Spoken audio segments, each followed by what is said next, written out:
I said this originally. Obviously, Keir Starmer, also known as Keir Stalin, he, he was slated to win. The Tories had the incumbency disadvantage that everyone experienced all around the globe, pretty much, with the exception of Mexico. And he was going to win regardless. But I was very worried, and I think my predictions are coming true already, that his approach to fixing all of the problems.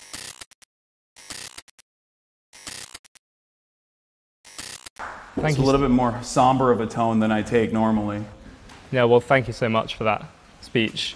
Just to run through how the rest of the evening will work, I'm going to do a moderated interview Q&A, and then after a while we're going to throw it open to questions in the audience, or bring you a mic. Just to reiterate, this event is being live streamed on Twitch, so bear that in mind when you ask a question, if that's something you might not be comfortable with. Where I wanted to start, just picking up from where you ended that speech, of where we should look to, where people should look to if they want to affect change, of looking outside the mainstream. We've seen a lot of student movements here in Cambridge, over in America, of students taking direct action to try and change the policy of the government towards Palestine. How optimistic are you about the potential for change from these kind of movements? I'm more optimistic than I've ever been, because as I kind of alluded to in the end of that speech, anyone that has been aware of the situation in Palestine for longer than, 5 years, will be the first to tell you that the attitude from the Western world is dramatically different. This doesn't mean that the governments have changed their attitude or shifted their policies, although some have, and it's unique, especially, and I stress the importance of the Western world specifically, because I think the Global South has known what a settler colonial apparatus looks like with their own personal experience with such things. But the allegiances that America needs to maintain in Europe, and even its own population, and the outlook that people have organically has shifted dramatically in the position of maybe not full-blown emancipation for Palestinians, but at least like some recognition for the atrocities. And I think that is truly unique, and it's a sign of hope despite all of the horrifying things that we see on a daily basis. So what does a path look like for you towards genuine change in the Israel-Palestine situation? I think we have also completely nullified mechanisms of pressure. In the past, we at least had labor unions that even engaged in militancy at times, and we've completely neutered them in the Western world, especially in America. Our labor union participation rate is around 10%. It's actually lower than Chile, which is a country that we specifically wrote the Constitution of to institute a neoliberal project there, and they still have a higher labor union participation rate than we do. And I think that is one of the major issues. So I hope that people can focus on unionization and engaging in community activism a little bit more in this process. And I think that under the Trump administration, people will be forced to do that regardless. Participate more in politics by not directly participating in the democratic process, but organizations outside of just simply voting for the Democratic Party, for example. Political actions like that are necessary. Yeah. And that's the only way that I think this pressure valve will release. Do you think that Western governments' reluctance to endorse rulings such as the ICC against Benjamin Netanyahu, do you see that as something fundamentally damaging, or are you already less optimistic about how much change those kinds of international institutions can have?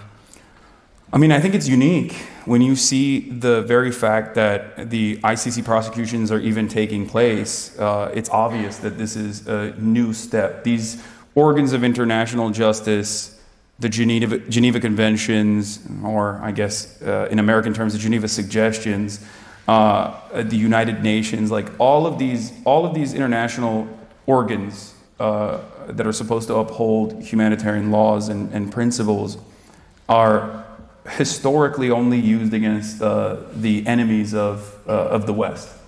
And some are very open about that. I believe it was Lindsey Graham that might have had a conversation with Karim Khan in private. Karim Khan is the current ICC prosecutor that actually facilitated the arrest warrants for Benjamin Netanyahu and Yoav Gallant. And in that private correspondence, I believe he told him that the ICC is not there for our allies. They're there for African warlords and thugs like Putin. And technically, throughout its inception, throughout the way that these international organs of justice have worked, that is true. That is what they've usually had in the crosshairs. So I think things are changing, and while this kind of broad sweeping change is not going to happen overnight, I do feel optimistic. And ultimately, there is, especially if there's continuous pressure from the public against the governments, that inevitably they are going to have to succumb to that pressure, or they're going to have to become more militant and maybe even more fascist in an effort to quell the naysayers, the people that are protesting against the government. We've seen a little bit of that in America in the way that our campus protests were packed up. There were prosecutions that took place, which is very unique in a country where we are supposed to be the bastion of free speech. But I think all of that resistance only causes people to grow more and more angry. And there's only so much a government can do when there's enough people that say this is inappropriate, it's done. Yeah, you've received backlash at various points for what people perceive as excessive sympathy towards groups like the Houthis or Hezbollah, who share your opposition to Israel, but may have what many would think of as quite regressive views in other areas. Is that something you think about, worry about? No, not necessarily. In terms of their domestic affairs, a lot of these like militant movements, these non-state actors, I am not aligned with at all. Having said that, however, that is not the reason for why they are persecuted or killed in many instances. Like Hassan Nasrallah, he's homophobic, right? Yeah, I know that. But they didn't kill him because he was homophobic. They killed him because he was a part of the axis of resistance. So I don't place a lot of emphasis on the internal dynamics and internal policies of these resistance groups, just as I don't care that America was homophobic, segregationist, and misogynistic when they aligned against the Nazi rise of power. I still rooted for Easy Company. And every time I watch Band of Brothers, I still stand up and salute, you know, because they did what had to be done in that regard. And I can't even change the political discourse in my own theoretical democracy. So I feel like the hypothetical conversation that we're having about the civil governance of these militant groups is simply to just say, well, they're bad too. They're bad too. They deserve punishment. When in fact, the real reason I think people are critical of them is because of their opposition to Israel. I mean, I'll take it one step further. The Gulf allies that America have done a metric ton worse things than even Hezbollah has in terms of its own like personal civil governance, but that's never a point of contention with our allegiance with Saudi Arabia, for example. That's unconditional. That allegiance happens because they are a very valuable asset in the region. They're a client state. We give them unlimited weapons. They sometimes use those weapons on Yemen. And that dynamic is never called into question because I don't think that honest State Department employees care about that. They care about their goals in the region. Aside from domestic political change in the US and across the West, what do you think a permanent, stable solution looks like in the area that is currently now split between Israel and Palestine? So this is, I have a rather controversial opinion on this, I guess, but I take note from the likes of Avi Shlaim, who have also evolved in their understanding of Israel-Palestine and have found themselves in the one-state solution camp, and I'm definitely there as well, because the settlement expansion project that happened, that coincided with the so-called peace process, made a two-sovereign state solution virtually impossible.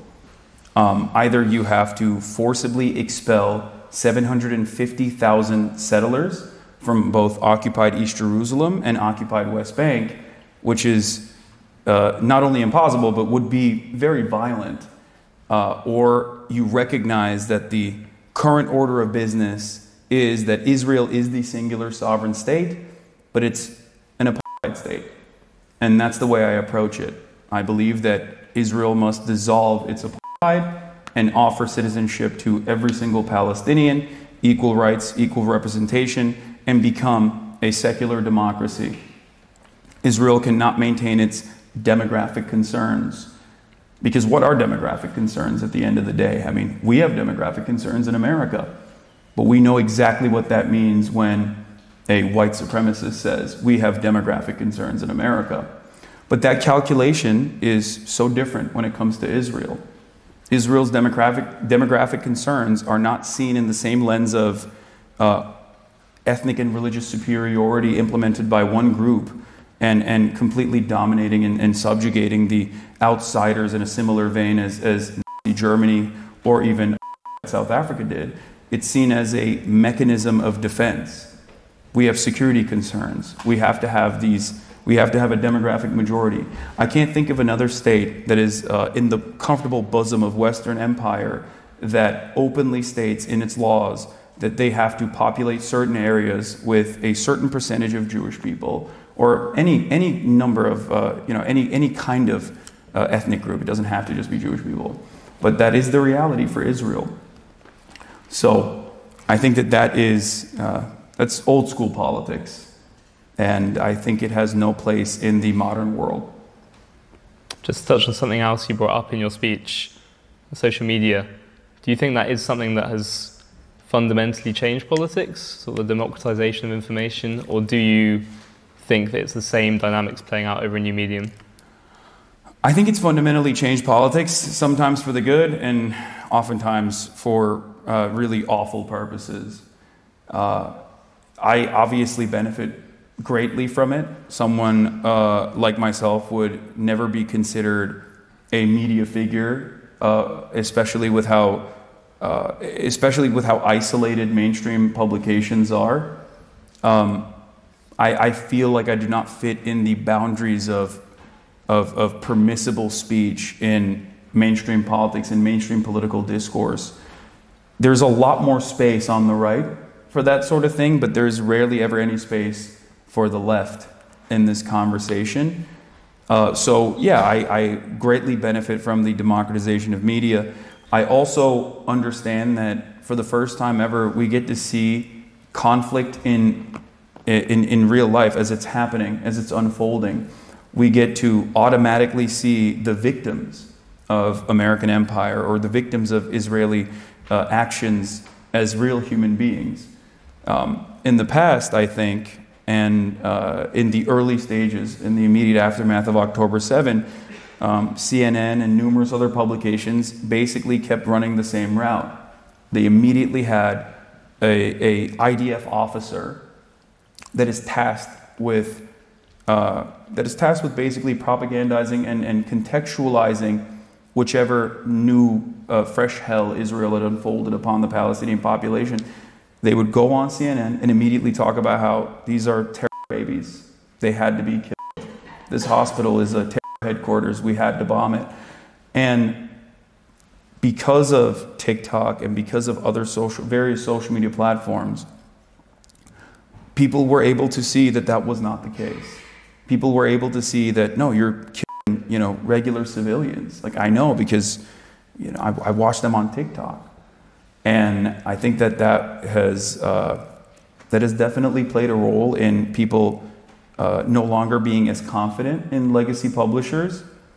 But there's also the downsides of the democratization of media, whereas people with whichever mindset can go on and do something that we like to call grifting, where you saw a lot of this during COVID, where people were just straight up saying, mainstream narratives on COVID are all false, COVID is fake, it's not real, the vaccines make you gay and autistic, don't take the vaccine. And there was plenty of space for that. Like, some people were actually selling their own personal products and trying to monetize on this. But other people were simply doing it because there was a lot of interest in this. There was a market for fake information. And I don't know how to deal with that.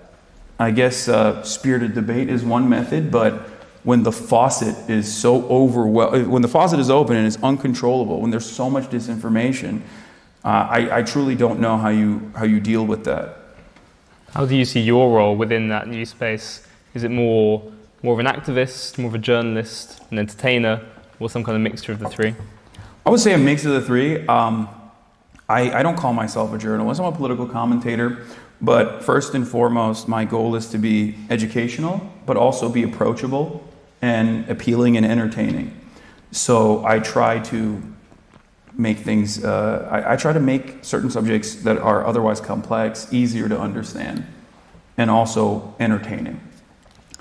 That's the value I think I provide, and urge people to take action as well, whether it be going to a campus protest, or whether it be unionizing their workplaces, or whether it be joining a local organization. And many members of my community have gone out and done just that.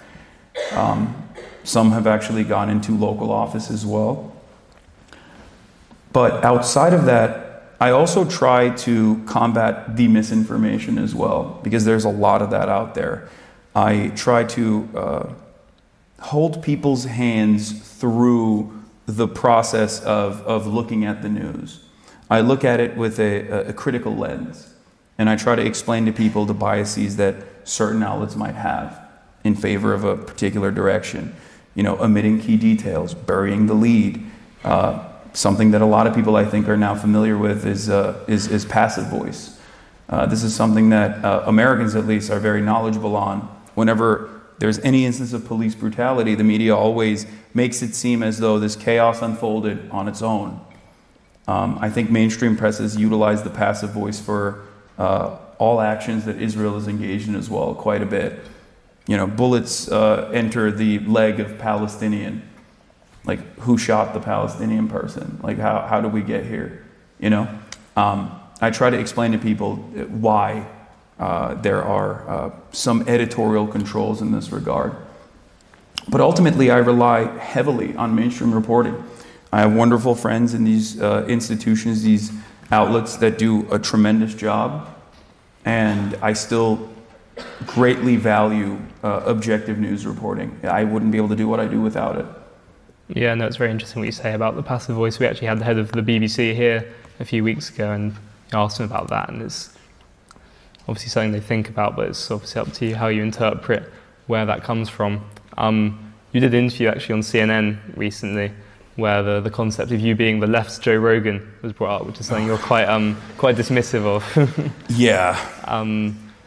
Because you think... Because I'm not bald. That's what it is. That's the only difference, of course.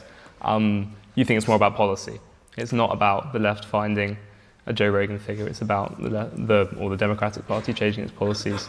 Yeah. Do you think is that the right kind of analysis we should take when looking at Donald Trump's election victory, as opposed to policy over sort of the more ephemeral stuff, the media communication? Yeah, I think absolutely. I think Donald Trump represents a shift in attitude towards these institutions that people are obviously very upset about. And one of the major gaps in communication for the Democratic Party was their position as the defenders of American institutions. And it's very obvious, and this is maybe a little bit scary to contend with, but Americans don't care about these institutions. They don't give a shit. They just want the price of eggs to go down. They want housing to be more affordable. And if one side is at least looking at the anger and frustration that people have and saying, you're angry and you're valid to be angry, and you're angry because of marginalized people, you're angry because of the establishment, you're angry because undocumented migrants have actually taken your social safety nets. And the other side is simply saying, no, you shouldn't be angry, things are good. It's a vibe session. The economy is actually not that bad. Shut up. You had marginal improvements in your life. Why are you complaining? Then yeah, people are going to be like, I'm angry, and that guy at least recognizes that anger. And I think that's what Trump did very well. It wasn't because he's like, he's a policy wonk or anything. Of course not. But at the very least, there was a recognition of the frustration that people had. And then he was able to channel that anger and frustration at appropriate targets that, especially in a country like America, have always been under attack regardless. And that's what's very frustrating about this process, because Democrats should technically have the right solutions to these issues. But if they also are zealots in terms of advancing this neoliberal project, this third-way neoliberal attitude, unconditionally, yeah, they're going to end up losing over and over again to increasingly more right-wing charlatans like Donald Trump.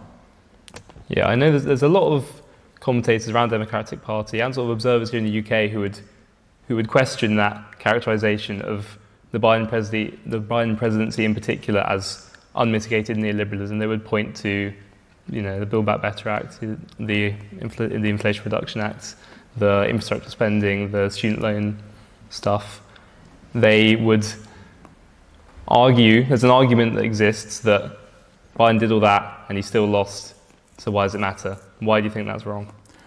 I think that's wrong because this is something that I saw on Twitter that is just like has burned into my consciousness at this point. But if you see a homeless person and you chuck 2 pennies at them, technically their material wealth improved by 2 cents. They had 0, now they have 2 cents. But the homeless person yells back at you, says, fuck you, throws the pennies back. Why is the homeless person angry at me? I actually improved his material wealth by a dramatic percentage. I don't understand. Why is the homeless person so angry at me now? That is the way that the Democratic Party operates. When I say we need broad left-wing populism, I'm not talking about like a technocratic approach that will maybe unfold a decade later. I'm talking about real, genuine, immediate change. Like Kamala Harris talked about building 3 million housing units. Now, there's a way to do that I think is good, and there's a way to communicate that I think is good, and then there's the way that Kamala Harris communicated it. She said, this is the opportunity economy. She said, we're going to build 3 million housing units with a public-private partnership. This kind of language is just simply undesirable for people outside of the halls of academia, or people who are really invested in YIMBY urbanist Twitter. That's just the unfortunate reality of it. I think she should have come out and been like, we're going to build houses, we're going to do a federal jobs program, we're going to get everybody to work, and we're going to build public housing. We need to claw back the housing market from the hands of everyone that considers homes to be a speculative asset. This is not Wall Street. Every American needs a home. Every American needs shelter. And we're going to give that to you. That is left-wing populism. The technocratic approach that the Democratic Party follows is not left-wing populism. It's just, again, private-public partnership, tax cuts, deregulation. She even talked about deregulating housing. Now, that might mean zoning deregulation, or that might mean deregulation that makes houses even shittier than they are in America. And they are pretty shitty. So that's what I mean. If you're going to lie, if you're a politician, and you're not going to implement any of your actual policies, then why not lie about broad, sweeping legislative changes? Why simply lie about the most boring technocratic, nerdy ways in which you will not actually implement any sort of reasonable changes that will immediately improve people's lives. So while Biden did a lot with the NLRB, for example, and this is something that I've actually talked about quite a bit, there was an issue with communicating that, in my opinion. They failed on that front. Republicans campaign every 4 years, or Republicans campaign every single day for 4 years straight. Democrats only campaign once every 4 years or once every 2 years when they remember there's an election. And so on that front, they didn't even do a good enough job of like communicating what these changes were that they had implemented. They constantly got held up in their own internal strife with the likes of Joe Manchin and Kyrsten Sinema that actually undermined some of these bills. They were too procedurally invested in the Senate parliamentarian. There was supposed to be a bill that was going to pass with a simple majority that would have tacked on a federally mandated increase in $15 minimum wage. The Senate parliamentarian said no, and the Democrats went, "What are you going to do? It's the Senate parliamentarian." She said no. Okay, fire her, and then hire a new Senate parliamentarian. That's precisely what the Republicans had done under Dick Cheney, under the George W. Bush administration. There is no reason to hold up these procedures, and there's no reason to claim that you are the institutional norm defenders when in fact you have no respect for these institutions at the end of the day anyway, and you know for a fact that the Republicans are always going to violate those norms and violate these institutions in an effort to get whatever their agenda is across. And Democrats don't do that. They don't fight. And I think that people have lost confidence in them as well because of this. And they have a long way to go, I think, to reinstate, to recreate that trust in them. Thank you. As we are here in the UK, I thought I'd ask a question about British politics. Love that. You haven't done the voice so far during the main talk, which I think is we're all grateful for, but there's still time. I'm trying. I'm holding on. What do you think are the main conclusions that should be drawn from the general election this July and the subsequent first few months of the Starmer government? Oof. I said this originally. Obviously, Keir Starmer, also known as Keir Stalin, he was slated to win. The Tories had the incumbency disadvantage that everyone experienced all around the globe, pretty much, with the exception of Mexico. And he was going to win regardless. But I was very worried, and I think my predictions are coming true already, that his approach to fixing all of the problems that England and the UK is experiencing was not enough. There was another side of this conversation that didn't get as much coverage, I think, even in America, the Reform Party's movement and how successful they were. I think that's terrifying. And now it seems Nigel Farage is a more popular figure than Keir Starmer already. And I said at the time that if Keir Starmer does not, immediately work to fund the really hire a lot more people and fix public transit and try to fix the housing market in the UK, the Reform Party is going to come in inevitably and sweep. And I'm afraid that is the direction that you guys are heading in. Not dissimilar to what we're experiencing in America. Okay, my final question before we throw it open to the audience, a simple one. Do you think the world will be a brighter or a darker place in 10 years' time? Oof. I want to hope that it's a brighter place, but all trends point to the exact opposite of that, it seems. I feel like we're experiencing a lot of chaos all around the globe. Russia has invaded Ukraine. Now they're talking about potentially North Korean troops that might be deployed. Obviously, Israel is pummeling Gaza and is slated to permanently annex North Gaza. They're still bombing Lebanon as well. There's a lot of back and forth happening there, despite the fact that there was supposed to be a ceasefire with specific carve-outs that allow Israel to continue bombing Lebanon and killing Lebanese people. You have, I guess, the incel president of South Korea that decided to do the shittiest martial law coup of all time, who backed away because quorum was established. That was really funny. But there's a lot of chaos and a lot of instability, and I think more importantly than all of that, there is, especially in the Western world, these liberal democracies that have gone unchecked with no like even ostensibly socialist or communist counterpower, any like other pole that maybe moves people in the opposite direction, have had unlimited neoliberalism for the past 3 decades. And I think we're seeing the impact of that now, and what that has done to the economies individually, and that's done to the public as a whole. Like I think that a lot of people do not have a lot of optimism for the future, especially our generation and younger, and the economic anxieties that they experience, if left unaddressed, if left unexamined, is going to continue building the otherwise nascent fascist movements that we've seen in many Western European nations and even Eastern European countries as well.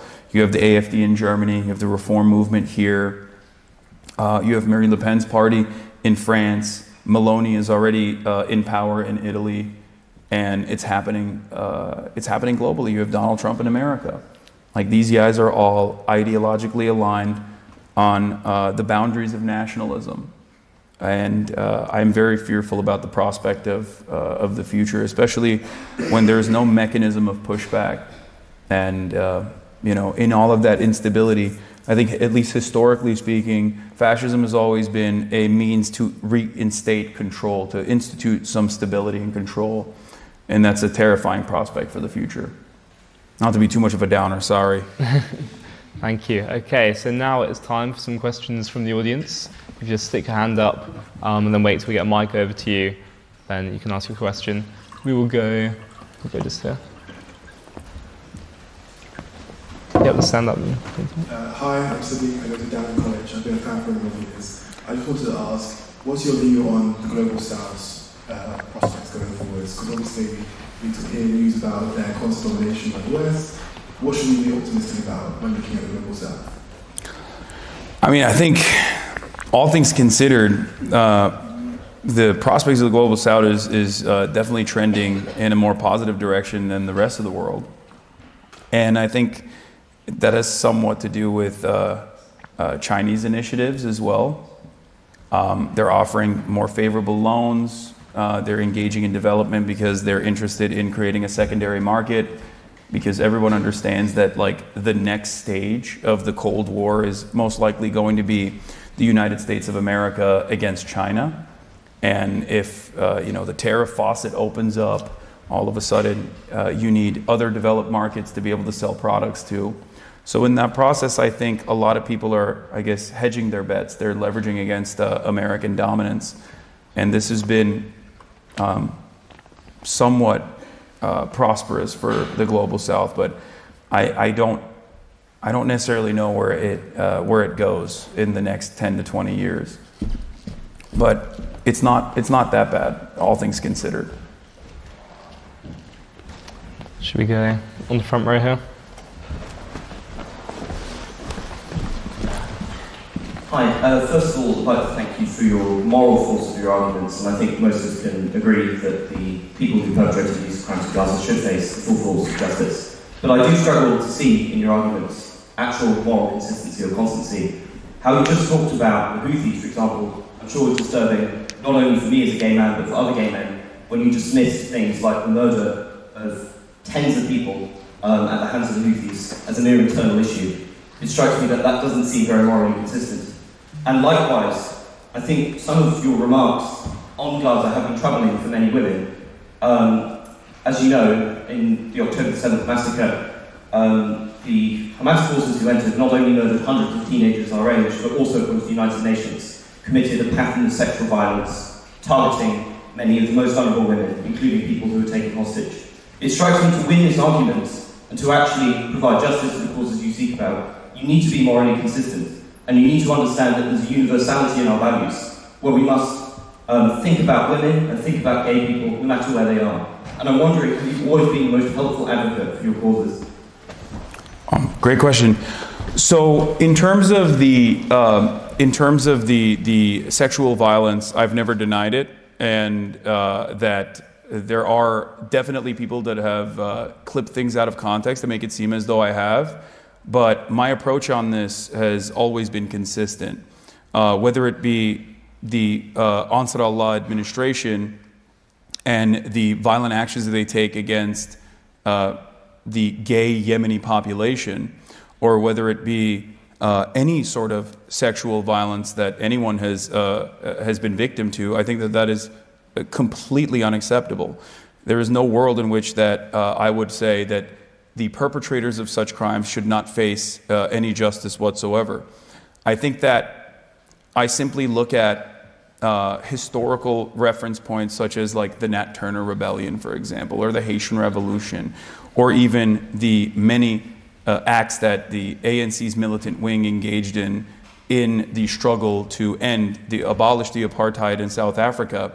And I recognize that when the dust is settled, those historic wrongs must be accounted for, but the much larger problem here is still always going to be the maintenance of the apartheid. So it's not necessarily that I dismiss these acts. It might come across as dismissive, but the reason as to why I cover it in the way that I do is because I understand that there is still a much greater problem, and I consider many of the ways in which people bring this up to be, I wouldn't say whataboutism, but to serve the purpose of deflecting the attention away from Israel's actions. Does that make sense? Shall we go right there in the third row? Yeah, you. Yeah.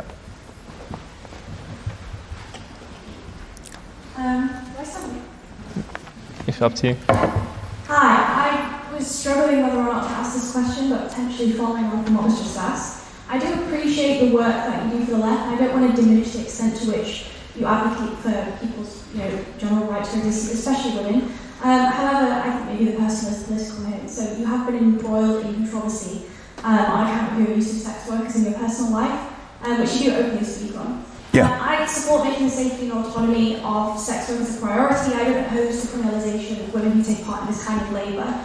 But I equally think that if we are to accept the premises that all work is ultimately coercive and that sex work is work, which I think we both do agree on that, then what is the word that we use in society for coerced sex, right? And secondly, do you accept that, hedging your bets, that sex workers you see are wholly consenting is perhaps naive, especially insofar as like a plumber fixing your bathroom who's in a tricky situation is incomparable in terms of the degree of suffering undertaken, like in terms of a woman engaging in sex work, for example, due to her limited options. No, absolutely. You're absolutely correct in terms of the extra coercion that might take place, and in many instances, it is a very real problem.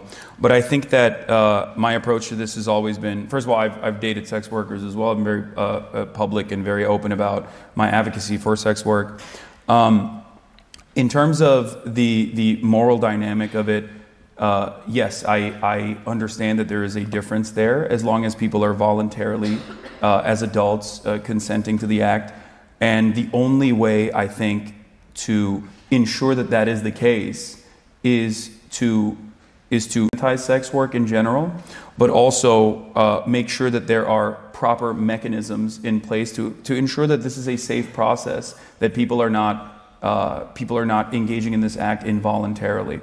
So I understand your concerns. This is something that I've talked about with many sex workers, both on my stream and outside of that, and they seem to think that the best possible pathway forward is through decriminalization and destigmatization, and that the ways in which we currently analyze sex work is only unhelpful because it makes it virtually impossible to seek out help and to ensure that these criminal elements that are truly atrocious are prosecuted with and dealt with. Should we go right in the back corner over there?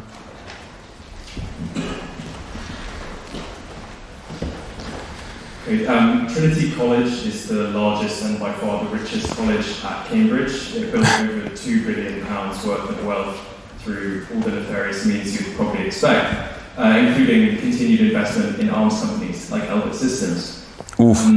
After student pressure and protest last year, the college pledged to divest. In October, the college broke that promise, backtracking with the master saying that they regretted creating hardship funds for students affected by conflict. My question, given this, is, as a student at that college who has been involved in organising direct action, I have been staggered by the apathy of my peers. How can students encourage other students to use their voices to pressurise the institutions in which they exist? And how can students stave off demoralisation when shouting at ears that seem not to be listening? Yeah, that's a tough one. So I think that you have to see the successes that you have gained through direct participation and direct action, such as the college encampments, and keep the pressure as best as you can, and continue the struggle, because at the end of the day, there's only so much pressure that these institutions can withstand. If there is more and more protests and more disorder, civil disobedience, campuses are inevitably going to have to buckle. And there are many different examples of success in this regard. There is a lot of academic divestment that is occurring already. But I'm sorry to hear that Trinity College went back on their promise and is continuing to I guess fund Elbit Systems. It's a truly heinous company. Shall we go right on the back row there? Hi, thank you. You've kind of previously made comments about streets soaked red in the capitalist flood of landlords. In an era of really endemic political violence, where in Britain we've seen two MPs killed in the last 2 years, do you think that's kind of a constructive way of bringing a left-wing position or kind of criticising capitalism and the role of landlords into this discourse, or is it sort of something you can say from behind a camera that actually has real consequences but doesn't actually make kind of the impact that you'd hope to make? I was talking to a landlord when I had that conversation, and I don't think that he had an issue with it. He knew that we were messing around. But given that this is a 6-year-old conversation that I had with a landlord friend of mine at the time, I wouldn't take that too seriously. But thank you.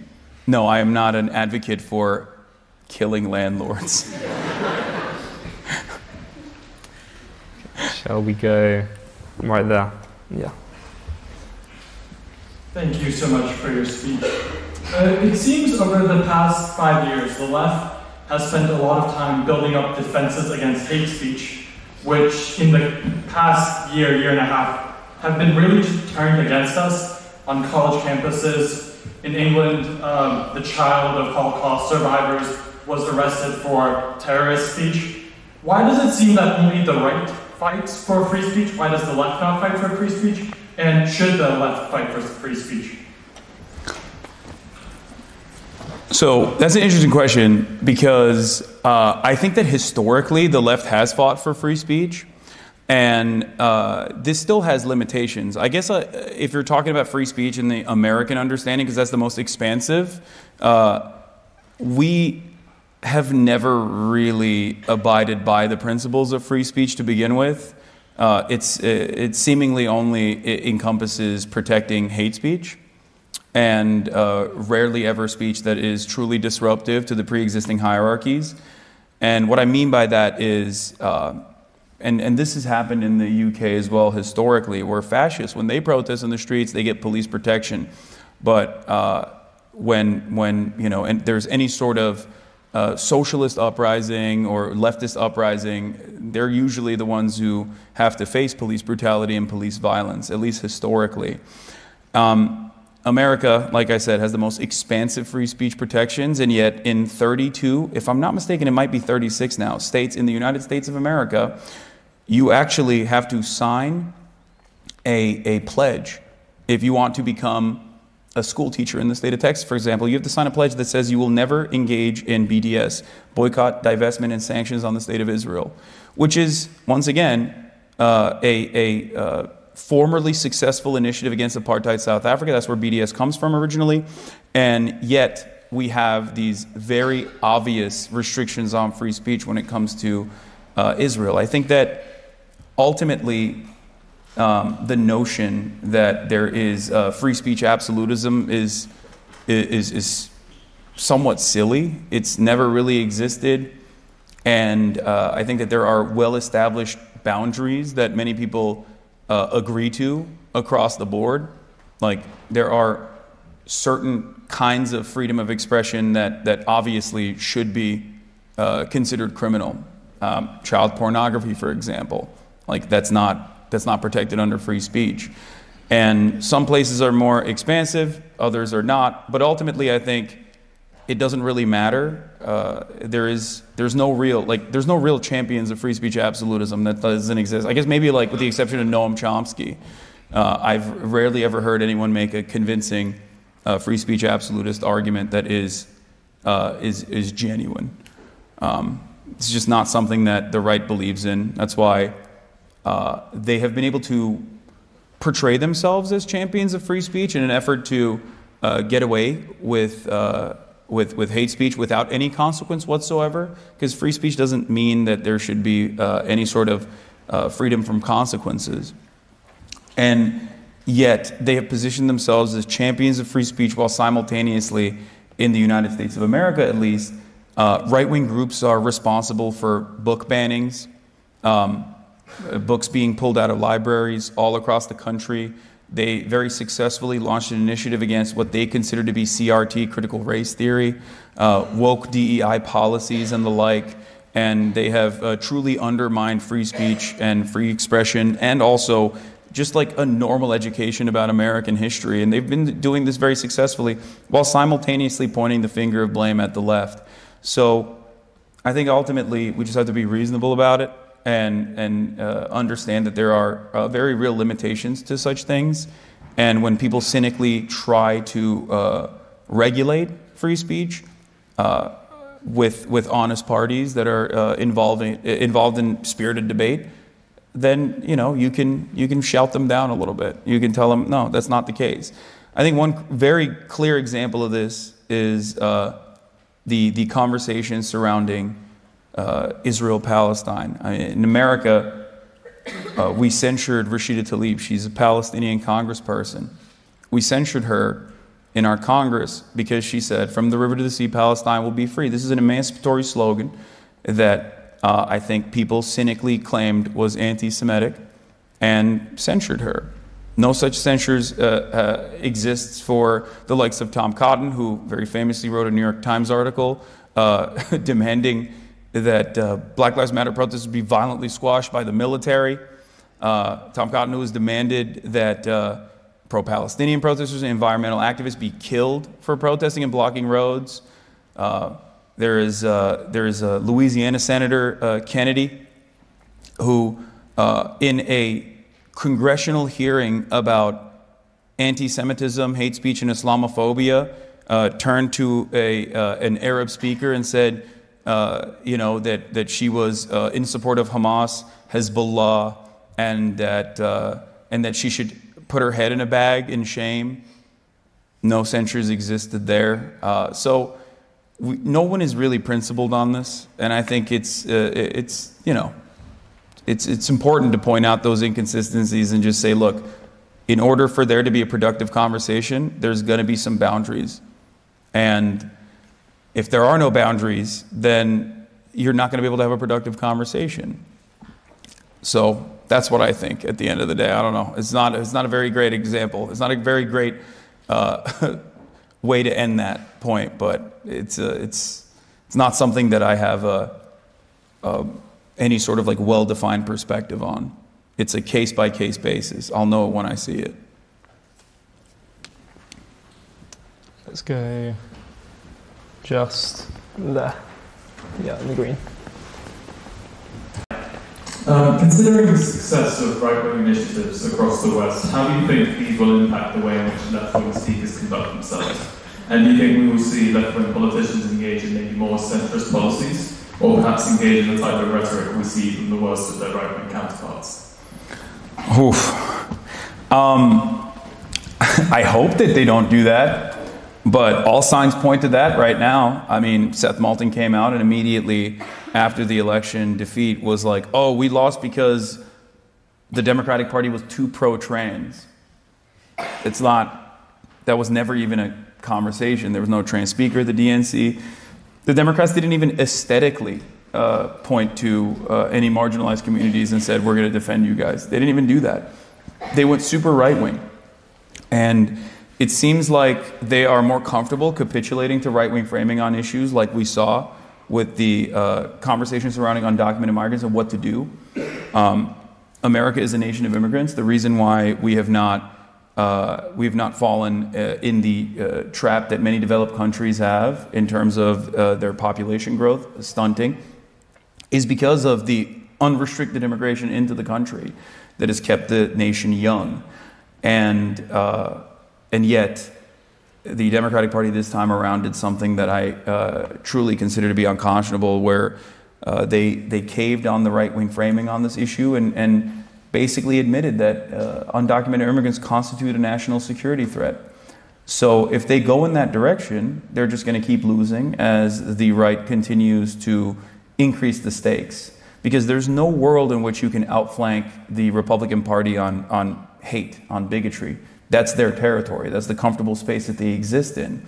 So they're just going to keep upping the ante, the right is, as the Democrats try to catch up and make a fool of themselves.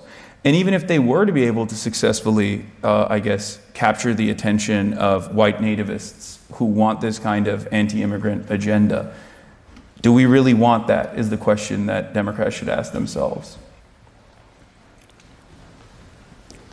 Let's go right over there in the third row, in the pink.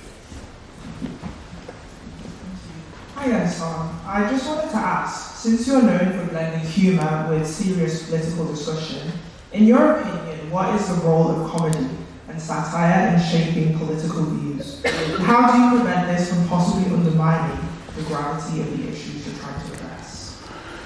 Ooh. I feel like there's a time and space for it, right? I'll crack a couple jokes here and there, but obviously if I'm going to be talking about some like very serious things that are happening, you know, I try to limit the ways in which I quip. But I think comedy is a very important tool in helping people understand the world. Good comedy, specifically comedy that punches up, exposes the idiocy of normal existence, and has the capacity to undermine pre-existing social hierarchies that we take for granted. So I value it quite a bit, but there's a time and place for it. I think that there are certain things that the higher the stakes get, the trickier it gets to be able to truly find humor in otherwise very humorless situations. And a good comedian can take that and find humor in it, whereas many who don't actually end up, I think, coming across as though they're reactionary. This is a problem that happens a lot. Comedians test their bits. If they want to be edgy, and they fail and they bomb, they come across like they genuinely believe these things. These are firmly held opinions. That's what it comes across as. And it's, I try to be as unrestrictive as possible and as understanding and as charitable as possible to people who are trying to make other people laugh. But having said that, I think it's both a very important tool and maybe sometimes something that has no place in certain subject matter. At least I'm not well equipped enough to be able to make jokes about certain things. Okay, I think we've got time for a couple more questions before the end. We'll go there in the here in the college buffer. Yeah.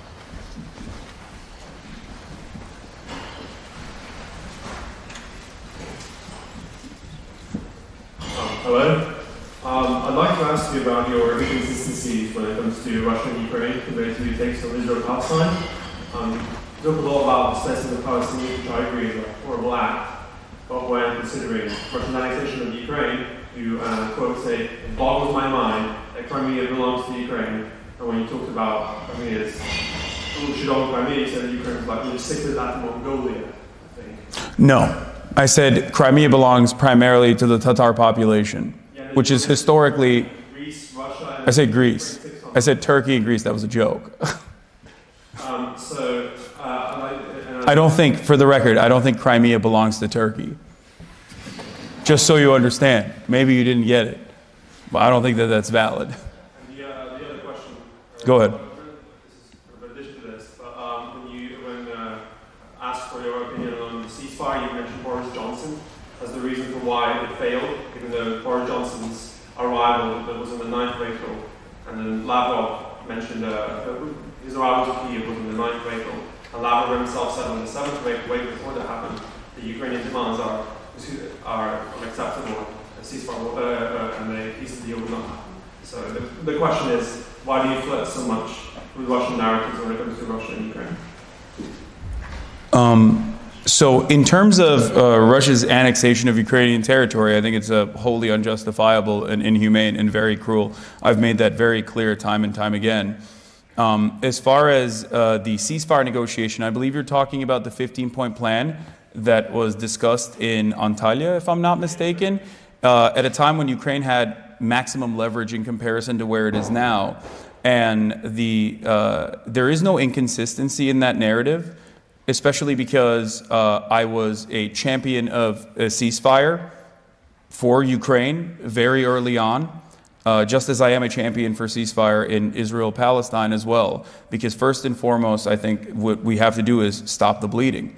And I thought that the Ukrainian leverage at the time was much better. And I actually celebrated Zelensky for engaging in this conversation in a very meaningful way, where even trickier demands that he could have made that would have been tricky for the Ukrainian population to accept, he was conciliatory on, where he wanted to push the Crimea question back to a referendum 15 years in the future.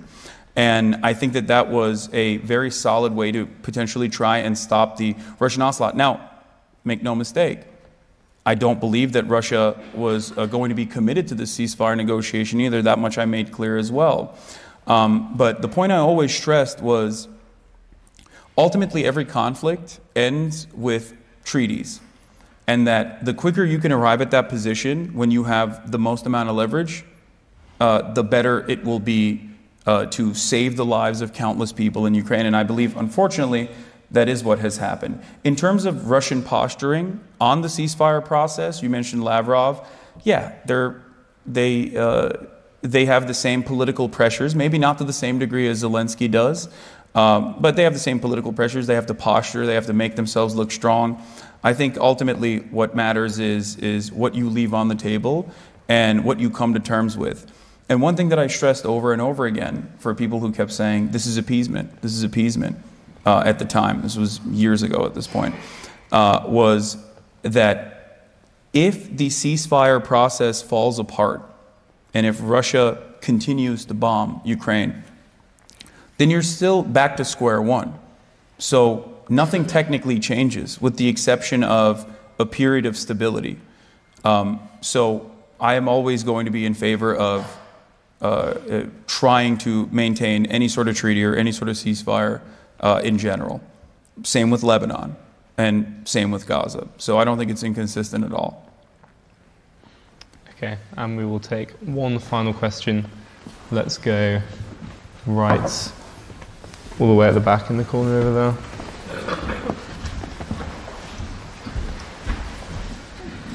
Thank you. Claim to be anti-establishment and say we need left-wing populism. So why have you not only criticised but colluded with the establishment on several occasions to denigrate existing left-wing populist movements like George Galloway and the Workers' Party, and Jackson Hinkle, Hasan Piker and the American Communist Party, which is new? Did you say I've denigrated George Galloway? Is that what you said? Yeah. I don't think I did, but Well, you denigrated I don't think I've done that, but as far as the American Communist Party, more power to them. If they're able to successfully mobilize, then that's great. Do I trust Jackson Hinkle, former HasanAbi head, to not be a federal agent and be genuinely invested in the uplifting of the working class all around the globe? Time will tell. I think if someone is going to occupied Ukrainian territory and then posturing alongside the Russian forces and then freely traveling back to the United States, I'm gonna look at that guy and go, maybe you're a Fed. Okay, that's not. I'm just saying, that's my red line. Usually, there's a lot of infiltrators. There's a lot of infiltrators that historically have tried to undermine any kind of leftist mobilization, and I think that's a pretty valid red line for me, at least. Like it goes beyond reasonable disagreement when you're, when you are positioning yourself as someone who is going to be against America at every step of the way. Many people that have come before you in this great deliberative body have criticized me for even misunderstanding my positions and saying that I am a unconditional anti-American commentator.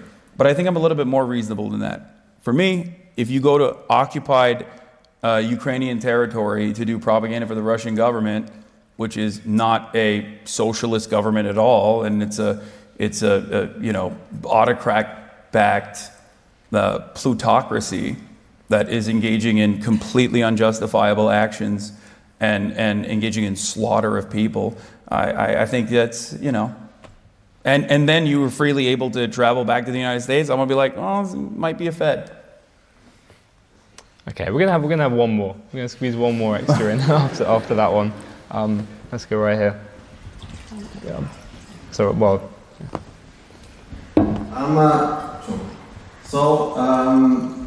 Talking about all these different issues, I want to head to another issue which I find particularly interesting. You're widely considered champagne socialists across both aisles. And I saw that you were traveling here on first class when you came to the UK. Me personally, I never went on first class. I hope you had a comfortable travel.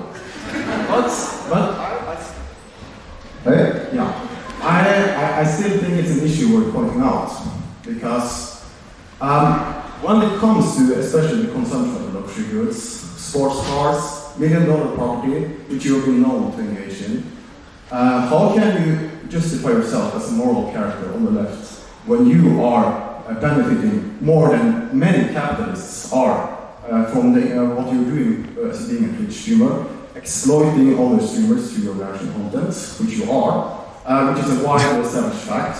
They're socially necessary every time. Considering what you earn, you put in that much effort as the other streamers that you're engaged, reacting to. And furthermore, when it comes to... Can we keep it brief if we can? When it comes to the consumption of luxury goods, what do you think, what do you think they would say about this kind of new brand of socialism that you represent? Which is, by any measure of it... I think we're asking the same question here. I think that you are. We're on for a very short for time, please. To real societal revolution change, because you are no more than a cafeteria. Okay, thank you for the question. I don't know how familiar you are with Karl Marx, but his bestie literally had a factory, so I don't think that he had that much issue with people that came from means. But having said that, however, I do think that it's a good point. What you rise is the point that you brought up, that socialism is about being in a poverty cult or living an ascetic lifestyle, is, I think, pure reactionary garbage. The entire purpose of socialist movements is to allow people to have their own individual freedoms, to have autonomy in their lives, to be able to have some semblance of workplace democracy so they can experience these freedoms and feel like a fucking human being. And that is what I practice, and that is what I preach as well. I have a cooperative in the way that I have my own podcast is equal say, equal pay. My producer, March, is sitting right there. Makes a lot more money than the average Twitch streamer does, as a matter of fact, for that reason. And I'm a truly fortunate person. I'm truly fortunate for being able to find such success in this field. As far as the accusations of exploitation outside of participating in capitalism, which is impossible to avoid unless you go and, I guess, live in the woods and make your own axe and cut the trees down and build a home for yourself that way. It's impossible to avoid capitalism. That's why most socialists will say that there's no ethical consumption. As far as like my glamorous lifestyle goes, these are voluntary subscriptions that people choose to sign on for. I've told people time and time again that they do not have to subscribe to me, but if they want to, they can. Back in the day, it was to avoid the top of the hour ad break.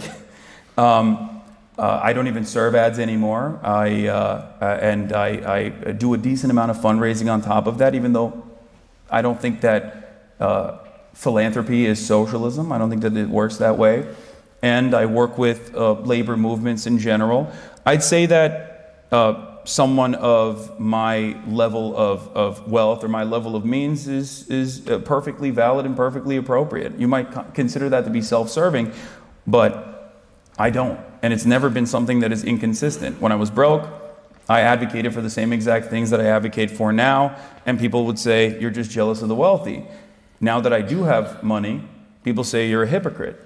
And I don't know what the expectation is from for someone like myself to just like cast aside. Once I got a little bit of money, this socialism shit is over. You want me to become like a right-wing Ben Shapiro type of person? Like, you want me to cast aside my values and my principles?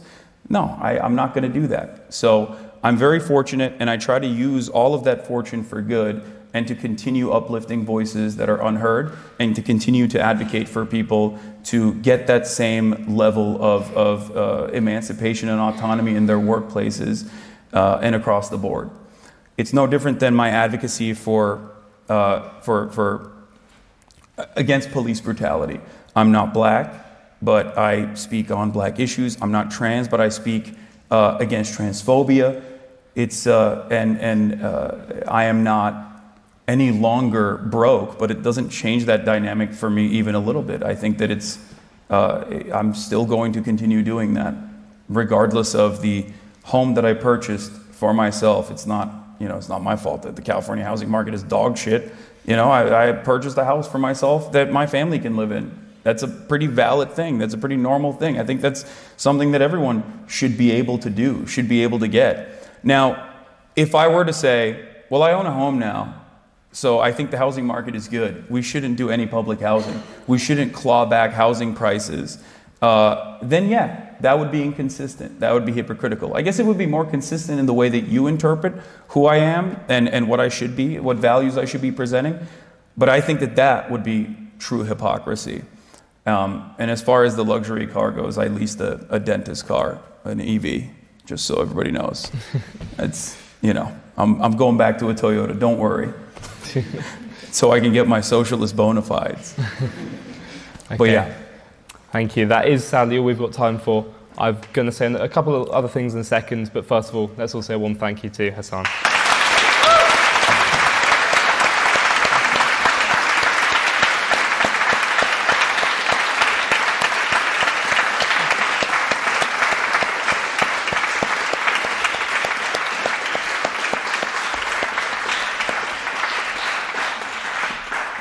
So for those of you in the room, tomorrow we will have our final debate of term on the motion, this House believes the West is hypocritical towards China.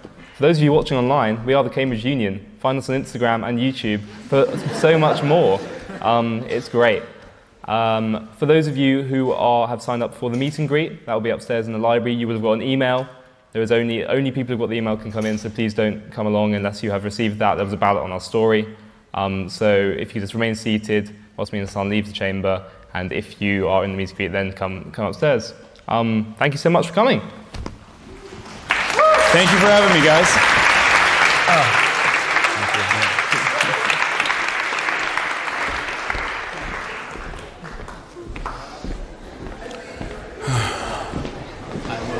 shortly, yeah? Okay. Yeah. Should I take this mic off? We can do it upstairs. That's all good. Okay. So if you want to, we can just go back to the room before, take a minute whilst they set up everything for the meet and greet, and then. How'd that go? Is that good? I thought it was really good. Expected? Yeah. I mean, there was lots of challenging questions, as I suppose we could have. Oh no, that's nowhere fun. near as bad as I thought it was going to be. Oh yeah. Hi, so sorry, Hasan. Mind if I take a second? Because I didn't get through a Mind ballot if to the I- meet and greet, but would you mind signing a book for me? Yeah, of course. Thanks so much, man. Thank you very much. I'll get You the try. pen aside. Yeah. And much appreciated for your advocacy. Oh hell yeah! Thank you for watching. Yeah, No, I also probably have a question. Galatasaray Beşiktaş. Oh my God, my dad would kill me. We're a Fenerbahçe family. All right. Okay. Nice to meet you, man. Thanks, Thank you. man. I'm Kirill, by the way. You're Carol? student here. Yeah. Nice to meet you. What's going on, man?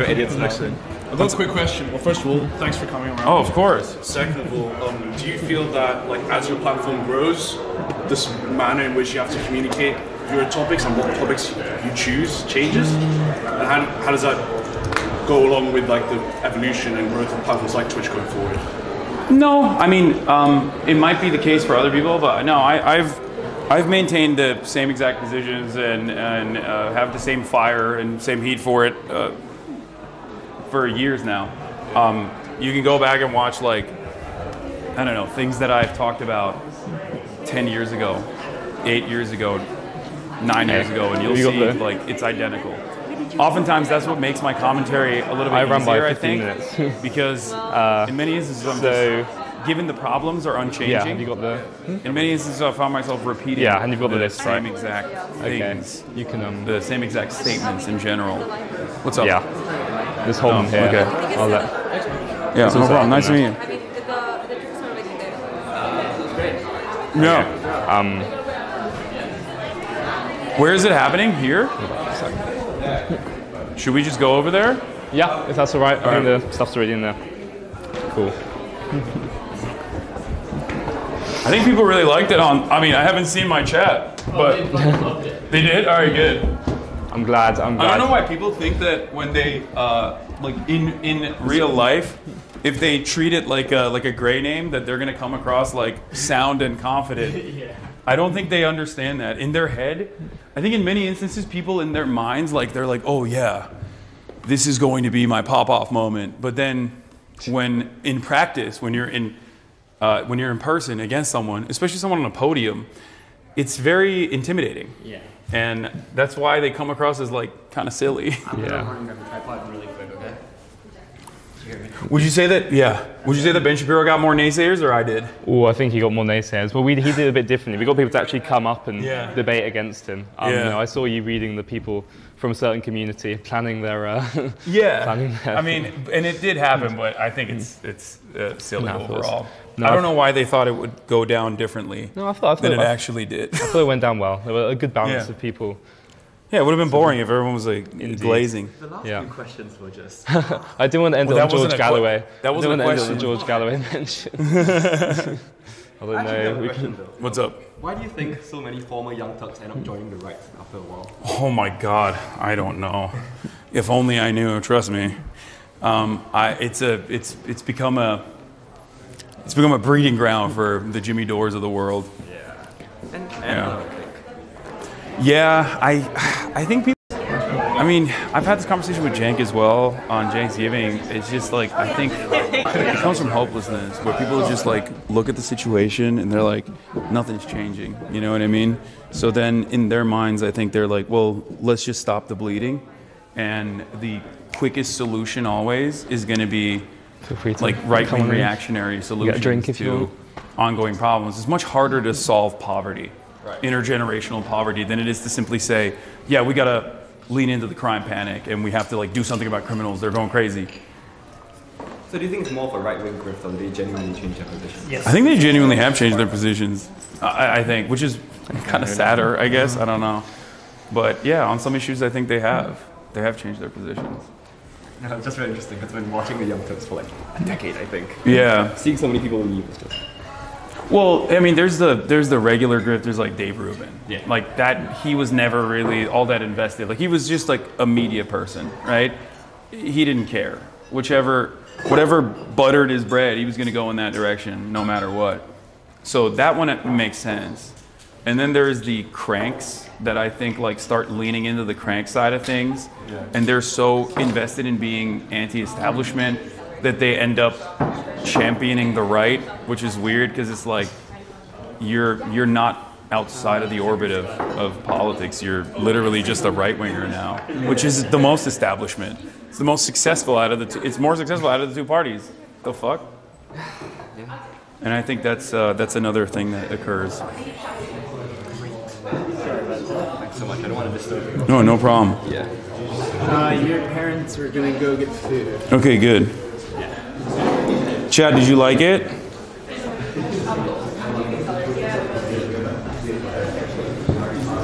Bro, the fists in this room go incredibly hard. Yeah, it's just like how British people dress.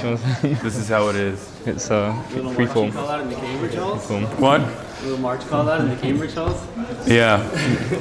Yeah. Get your money up, March. Yeah. What's up? Nice to meet you. Nice to meet you. I watch you every day. Oh, hell yeah. Yeah. Ever since like the election cycle started. Oh, nice. Okay. Well, I'm sorry that things didn't pan out well for America or the future of this country, or future of any country, really. Not really, no. I just wonder, where do you get your information on? Because like you seem to be right on almost everything. Like the elections. I mean, I think like as far as like predictions goes, I'm not like interpreting events or like rehashing what any like legacy publisher is saying or any commentator is saying. It's more so I'm looking at it from the lens of materialist analysis and judging it by like party track record and what has happened in the past. And I think that's where it comes from. But there's still plenty I get wrong. I mean, I still thought that like while the Harris campaign was taking on a dangerous gamble, I still said that there is a chance that she could eke out a marginal victory in the Electoral College while still losing the popular vote to Donald Trump. And she lost. I thought that the blue wall would potentially hold, and it didn't. So, you know, I'm not always on the money. I try my best, though. Yeah, it is, yeah. What? Top of the hour. Oh, no, I don't run the app breaks anymore. So, but yeah, nice to meet you, man. Thank you for coming. Yeah. Do you want it sideways?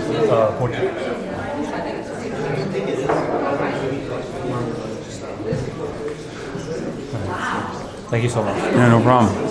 Hi, nice to meet you, man. What's up, man? Nice to meet you. I got a question that I didn't get to ask. All right, what's up? Let's hear it. This is a sick jacket. What's going on here? Yeezy Gap. Oh, nice. Okay. So 2 weeks ago, Slavoj Žižek was at Oxford, and he spoke about similar to what you're talking about with the Western, like nationalist and authoritarian parties increasingly coming to power.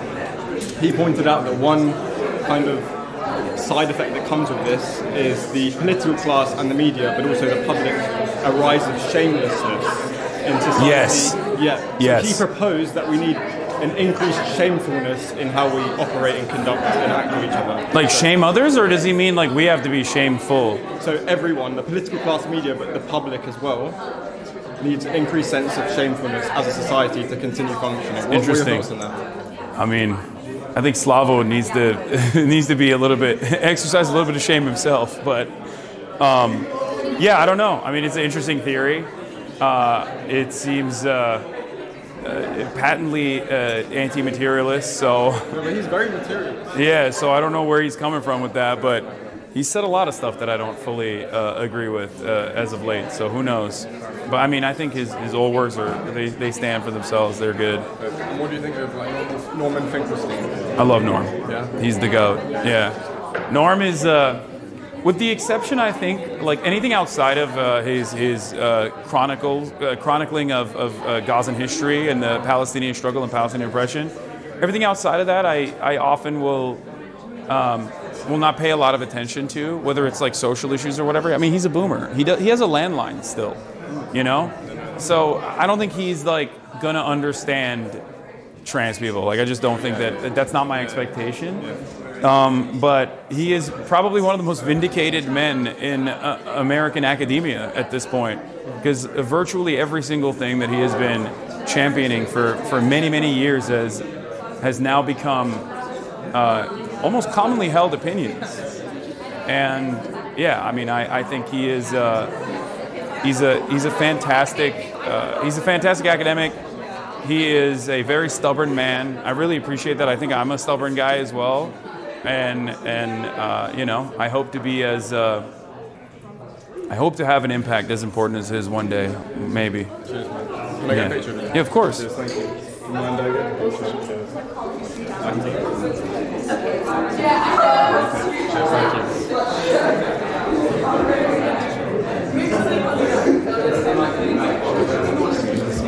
right. Thank you. Cheers. What's going on? I also had a bit of a question. All right, let's hear it. It is like 500 years old. Do you think, congrats on your recent CNN appearance, do you, I don't know if it's worthy of congratulations or not, but it's like, do you ever feel like you have to compromise on your values in terms of how vocally and how brightly sort of you discuss certain topics in order to get the opportunity to speak on more mainstream platforms? Or do you feel like it's more important to stay true to your own values in terms of how you talk about and how you message on particularly more?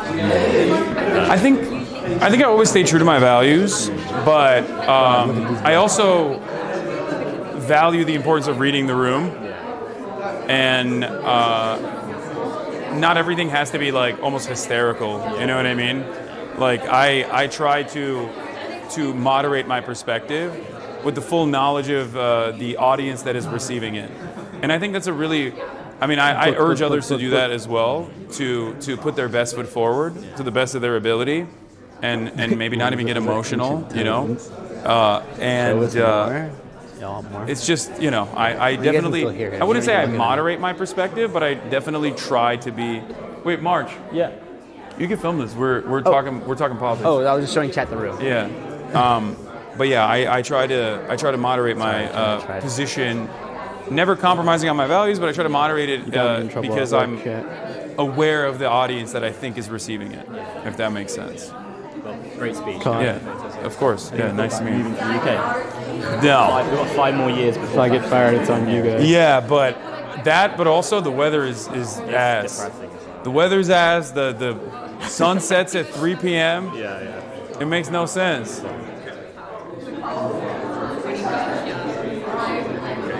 Can I do one more? What were you doing? Cheers. All right, no problem. Hi. Nice to meet you. I've been watching you since 2019. Oh, hell yeah. I used to watch you when I was waiting at the hospital. So it was really helpful listening to you, and that you've been a voice for left-wing politics, especially because everything seems really right-leaning. But although when I do watch your streams on YouTube, I do get recommendations for Ben Shapiro, so that's really lovely. Yeah, the right wing floods the market with a lot of junk. So it's hard to overcome that, and I think YouTube, whether they're aware of it or not, I don't know, but they definitely do facilitate this like this unlimited, unrestricted amount of right wing content on the platform. Yeah. That's why I kind of use your streams as like a buffer zone when you watch their videos, so it's actually bearable. Yeah. Oh, that's the other thing. Yeah, because I do routinely criticize Ben Shapiro and the like, so that's probably the other reason why the algorithm picks it up. Yeah. You want to take a photo? All right, let's do it.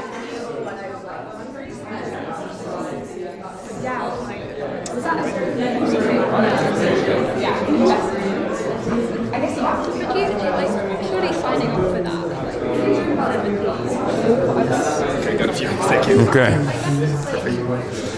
Really nice to meet you. Nice to meet you as well. I can just ask him that question. What's up? How optimistic are you that the Democratic Party will embrace left-leaning, real left-leaning? If I know anything about Hasan, he would like everybody to at least get a chance to get a picture or something. I'm not optimistic. I think that's never going to happen unless there's like genuine pressure. Do the whole line. Genuine pressure from the likes of the UAW, for example. Like the Democratic Party relies on certain institutions like unions still to drive turnout. Uses that to get people to go out and vote.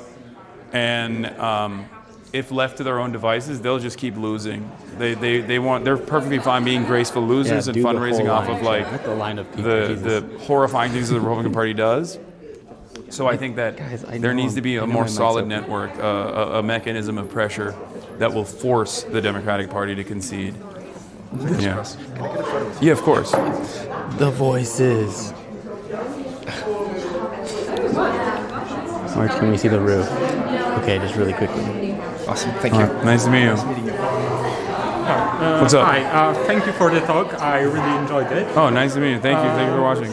So one question I have is, well, I feel like most of arguments about Palestine, especially not only about the current conflict but the sort of broader situation, focus on things like colonialism or comparisons to white supremacy. And I personally come from Poland, where I feel like these topics aren't really taken very seriously. I mean, like the most sort of connection with imperialism might be old communist propaganda or stuff like that. So how do you think the arguments could be adapted to work better in such environments? Ooh, that's a really good question. I guess maybe you could point to the Nazis. That's one aspect that you could point back to. I don't really know how Poland sees Israel. Like, I don't know what the dynamic is there at all. But yeah, I rarely use academic language describing the atrocities that are unfolding in Gaza. I don't think there is a reason to talk about like imperialism of that sort. I mean, I do consider Israel to be a settler colonial entity, which it is, but overall, I think it's a much simpler argument that you can present, where you're like, these guys are just killing a shit ton of Palestinians, and they're doing it with the full unconditional support of the West. And in countries like mine, for example, the simplest argument that I see have a tremendous amount of success is, your roads are fucked. We have potholes. Our internet sucks. Nothing is good. Housing is impossible to obtain. And we have natural disasters. And then our congresspersons are giving $18 billion to Israel so they can, continue baby murder. And it's like, that's ridiculous. Most Americans, regardless of their background, look at that and go, what the fuck? That doesn't make any sense. So I think that's something that you can present as an argument as well, which is that, like, why are they doing that? Like, why? This is like untenable. It's destabilizing, and it's unfair and unjust. So I think that's probably a better way to communicate that than talking about like imperialism or white supremacy. Especially because like Israel is, I mean, there is white supremacy there, but whiteness in that regard is something totally different than like the black-white dynamic in America, because most Israeli Jews are Mizrahi and Sephardi, and those guys don't look any different than the non-Jewish Arabs that live in the region. They look the same. So it's not exactly whiteness in general. Even the likes of Itamar Ben-Gvir. I mean, he's Iraqi. He's from Iraq. He looks like an Arab uncle because he is Arab. He's Arab and Kurdish. So it's too complex for people to understand, because then you'd have to describe whiteness as like proximity to power and all this stuff. So you don't need to engage with it in that regard. I hope that was helpful. I don't know. Thank you. Thanks. All right, no problem. If you're curious, Polish Socialist Party. Oh, okay. How many people does the PPS have? Is it? I don't know enough about Polish politics. Currently, we are in the government, though a small part. But we're coming back. Don't worry. Okay. All right. Can you take a photo for me?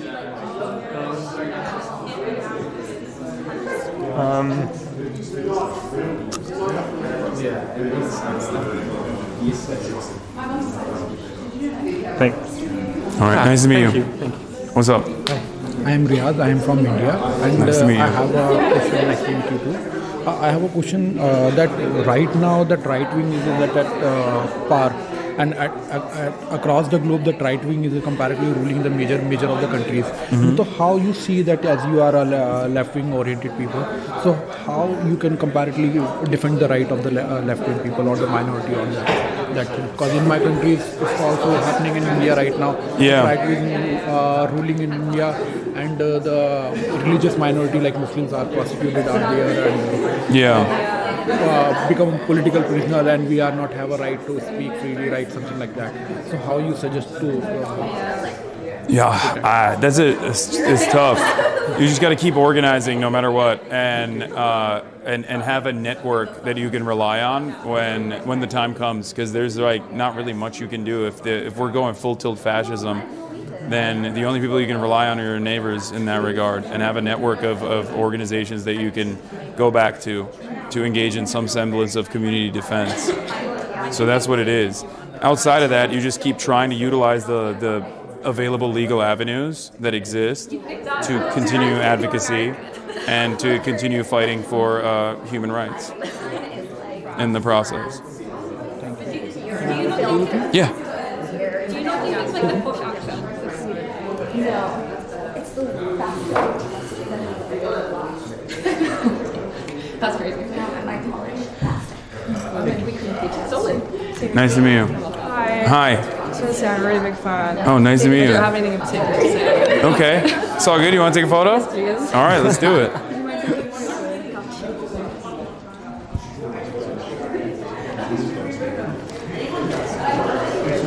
Thanks, Peter. Hi. Nice to meet you. Nice to meet you as well. I'm Judah. Nice to meet you. I grew up in Chicago, so I was kind of wanting to talk to you about the DNC and your Okay. overall experience there this summer.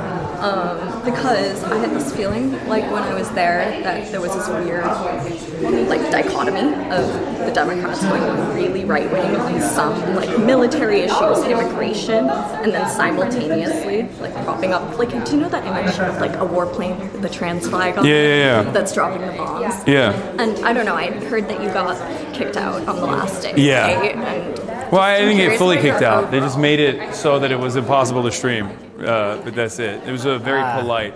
DNC. It was a very polite way to kick me out. I still appreciated the time I had there. So, you know. But what was the question? No, just overall your opinions on like the direction of the DNC as like a convention. Yeah, I mean they went super right wing. They had cops, border patrol guards, people like that on stage. Who they didn't allow space inside of that tent also matters, like Palestinian Americans, even though they're Democratic Party delegates, trans people, just like advocates and activists of many different backgrounds that normally make up a big part of the constituencies of the Democratic Party. Like they were not afforded the same speaking time. And I think that's the reason why they lost. I'm the meme of the soldier. They went into a The blank treacherous stare. territory in right-wing politics, and they knew that they were always going to get dominated in that space. But I guess they didn't think about it clearly. They thought this is a successful method to win over voters, but I guess where I struggle a little bit with like leftist politics in the States though is that I think Jill Stein is a grifter. I think she is I agree. literally a bot for Russia. And I see this really difficult path forward to be anywhere but try to make the Democratic Party better. I mean, I agree with that for the most part. Yeah, I think that is that's the only way out of this. Other than that, it's just like a complete collapse of the uniparty approach that we have, and then who knows what happens after that. Yeah. Thanks for Nice to meet speaking. you. I'm sure you're quite tired. Yeah. No, it's all good.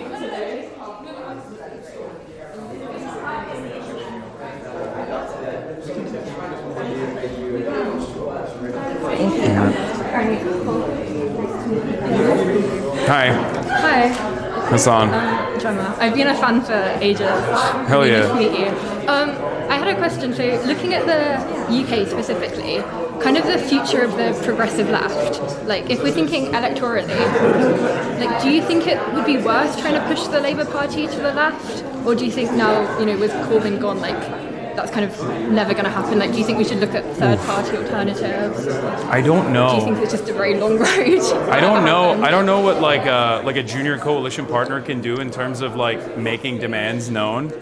If the Labour Party will fail on its own, no matter what. If they continue along with austerity agendas and anti-immigrant sentiment and the like, without addressing any of the material harms that people are experiencing, So in that process, I think it's important to have, like, we don't have third-party options in America in the same way that you guys do.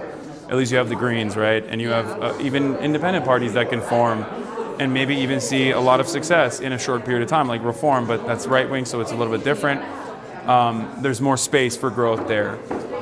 But overall, I think maybe there's an opportunity to apply pressure as as a smaller party with coalition building. But at least as far as I've seen, I think that Labour is probably more amenable than Macron was, for example, in France. So I think there's more opportunity there. But ultimately, it should still be trying to restore Labour to its former glory, I guess, and not have this right-wing, lighter Tory version of the party that it now is. Yeah. Thank you so much.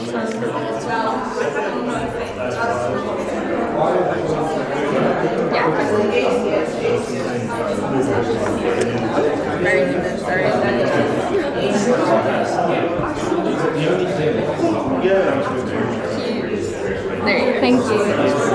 It was so nice to meet you. Nice to meet you as well. Hi, nice to meet you. Hi, nice to meet you. Do I have any particular questions for you? You don't. Takes on Hong Kong and China. Takes on Hong Kong and China. Oof. I mean, I don't know. I don't know what to say about it. We'll see. Only time will tell what Chinese rulership over Hong Kong looks like. It's the Chinese governance is very oppressive on social issues. Totally understand why people in Hong Kong would be like, this fucking sucks.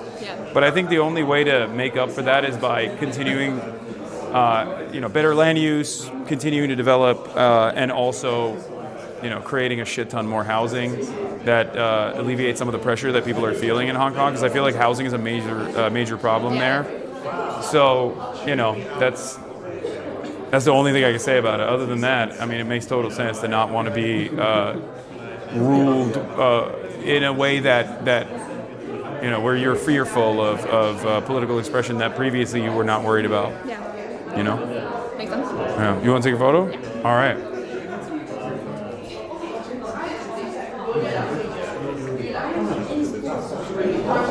Thank you so much. Have No problem.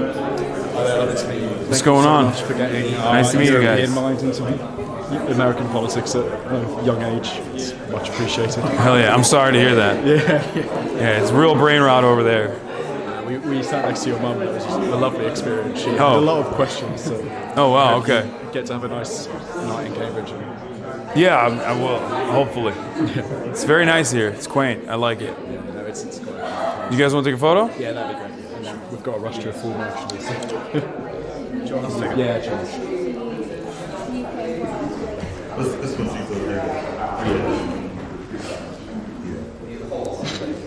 All right. Yeah, thanks so much. Nice to meet you guys. What's going on? Hi. Nice to meet you. Nice to meet you guys. My name is Tia. I don't know why it says.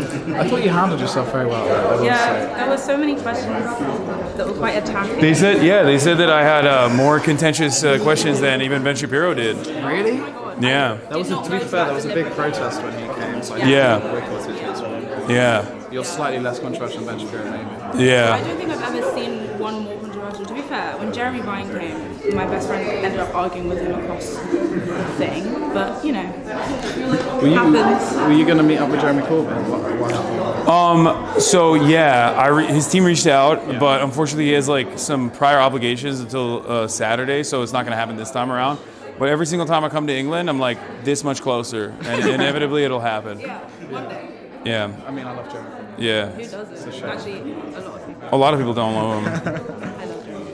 I wonder if people interpret it differently now that in like the post-October 7 world, because like a lot of people falsely smeared him as an anti-Semite, and I think there's a lot of like that narrative continued, and I think people just like never gave it an afterthought.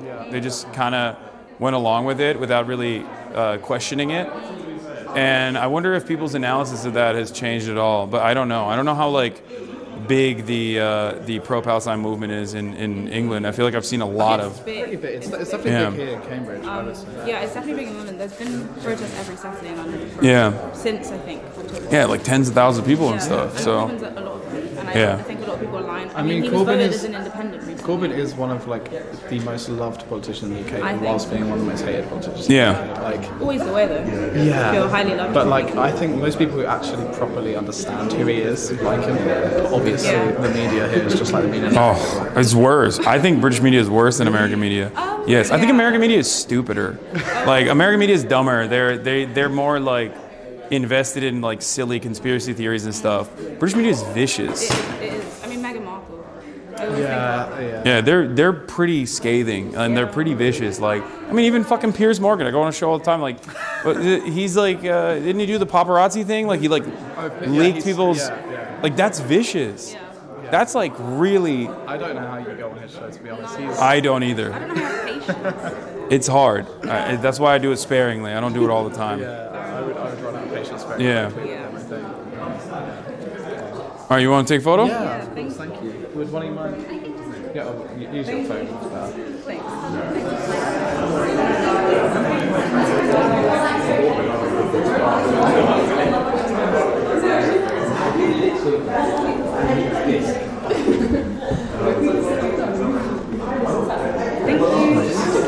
Nice to meet you guys. Yeah, love to meet you.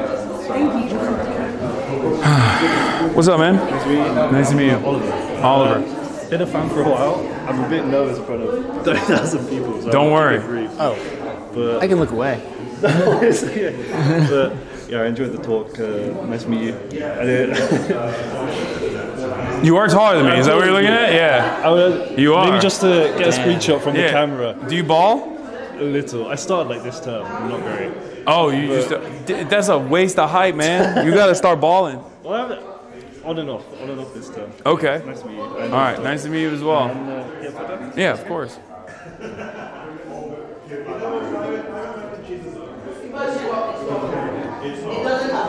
I'm taller than both of them. Right. Nice to meet you. Hi. I'm Ida, and I'm really sorry to bring up something a little bit old, but I have this favorite thing that you said was a couple years ago, I think. You said that One Piece is Marxist and Luffy's a terrorist. Yeah, I mean, it's not. It's true. It's still true. Yeah, absolutely. That was actually what got me interested in what you do, and also what got me interested in watching One Piece. So hell yeah. actually did a really good job for me as well. Oh, hell yeah. Okay. So my question is, what do you think the role is of popular media in conveying politics and political ideals in the current day? I mean, I think media always plays catch up with whatever is going on in the real world, right? So I don't place a lot of emphasis on like the power that it has to change. I wouldn't say change people's minds because that's kind of what I try to do to the best of my ability. But overall, even from my own personal experience, like when I have seen the most impact is when there are people like Bernie Sanders out there that are communicating these ideas from the largest podium available. And only then do people actually start recognizing the importance of movements such as like leftist politics. So overall, I think political media is important, but it's always going to be downstream to material realities and the things that people experience. Thank you. No problem. Would it be okay if we take a photo together? Yeah. He's already snapping while we were talking. Thank you. Thank you so much. No problem. What's going on? I don't really have a question. Just been a big fan. I watched you more when I was like 15, 16. Hell yeah. And you got me interested in politics and now study politics. Awesome. Yeah, thank you. I'm sorry for that. Yeah. You want to take a photo? Yeah. Can I use my phone?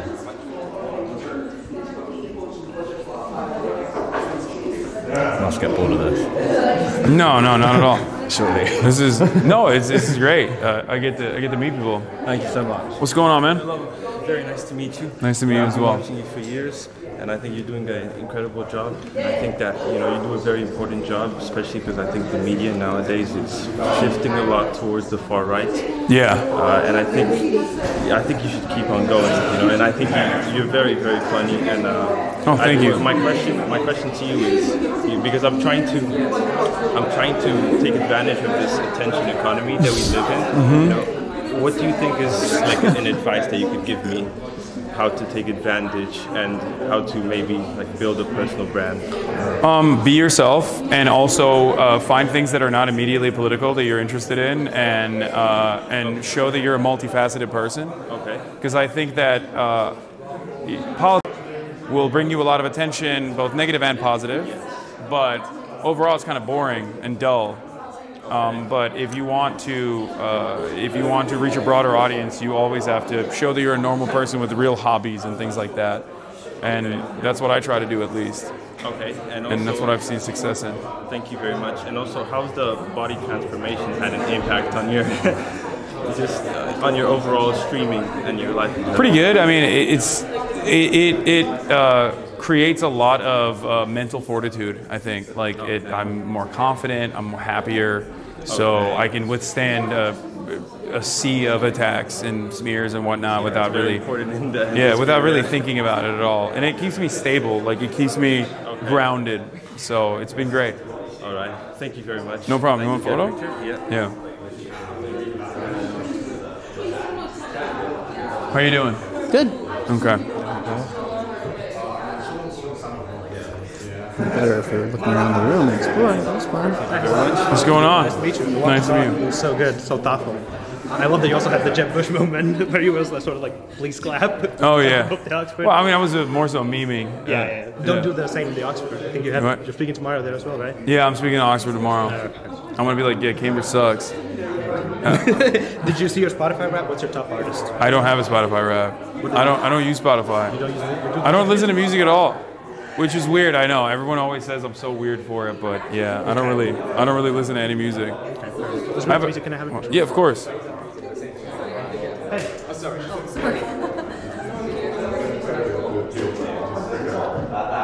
Thanks. Just love to meet you. Nice to meet you. Hi, nice to meet you. What's going on? Nice to meet you, my man. I have nothing of substance to say to you. It's so all good. I'm really sorry. I wish I had something. No, you don't have to. I wish I had something interesting to say. So can we just? Yeah, let's do it. Let's do the first. No, that's cool too.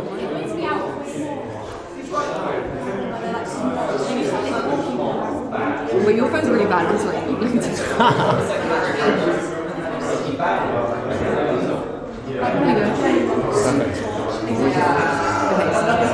Hi, nice to meet you. I'm Casey. Hi, Casey. Nice to meet you. I don't really have any questions either, except how are you finding Cambridge? Have you ever been? It's beautiful. I've never been. Yeah, it's I like it. I like it more than I like London. I think it's very nice. Why are you making faces over there, March? I like it. I like beautiful. it. It's pleasant. You need to go to Jack's. I think that's my. Is that the pub? No, it's the ice cream. Oh, okay. All right. Maybe. Yeah, I would say that's the best place. It's the best place. Okay. I believe you. Let's do it. Which side? This side? I don't know. POV, you're a fly that just landed on this glass. Thank you so much. Have a nice evening. Thank you. Hi. Nice to meet you. Tilly. Nice to meet you. Cinema. Oh, yeah, sure. There you go. Sorry for asking that question. I don't know. No, what do you mean? Someone warned me that the comments were evil, so I thought I'd apologize down the lens of the camera, you know? No. It's a perfectly valid question. I think. I was just she was taking photos, so I was trying to pose.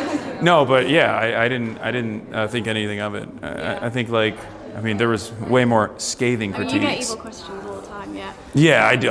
It's fine. Yeah. It's not a problem.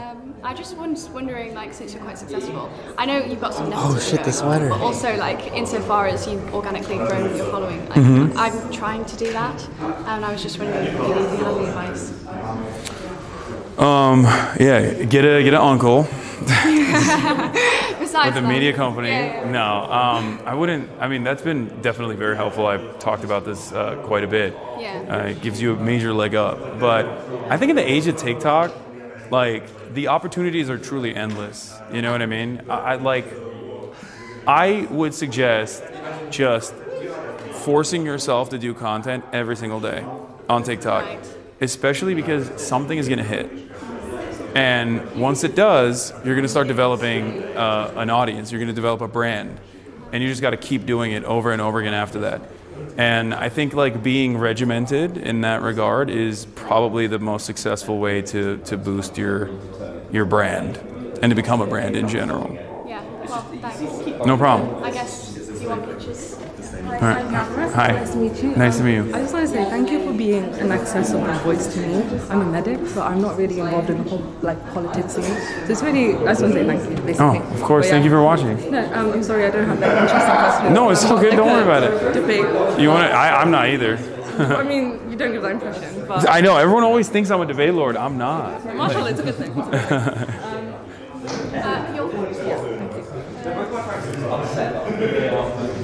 I'll just take a photo. It was really nice to meet you. Nice to meet you. And your speech was really, I really liked your line on kind of nothing can change in kind of a couple That was not my line. That's Vladimir Ilyich Lenin. There are decades where nothing happens, and there are weeks where decades happen.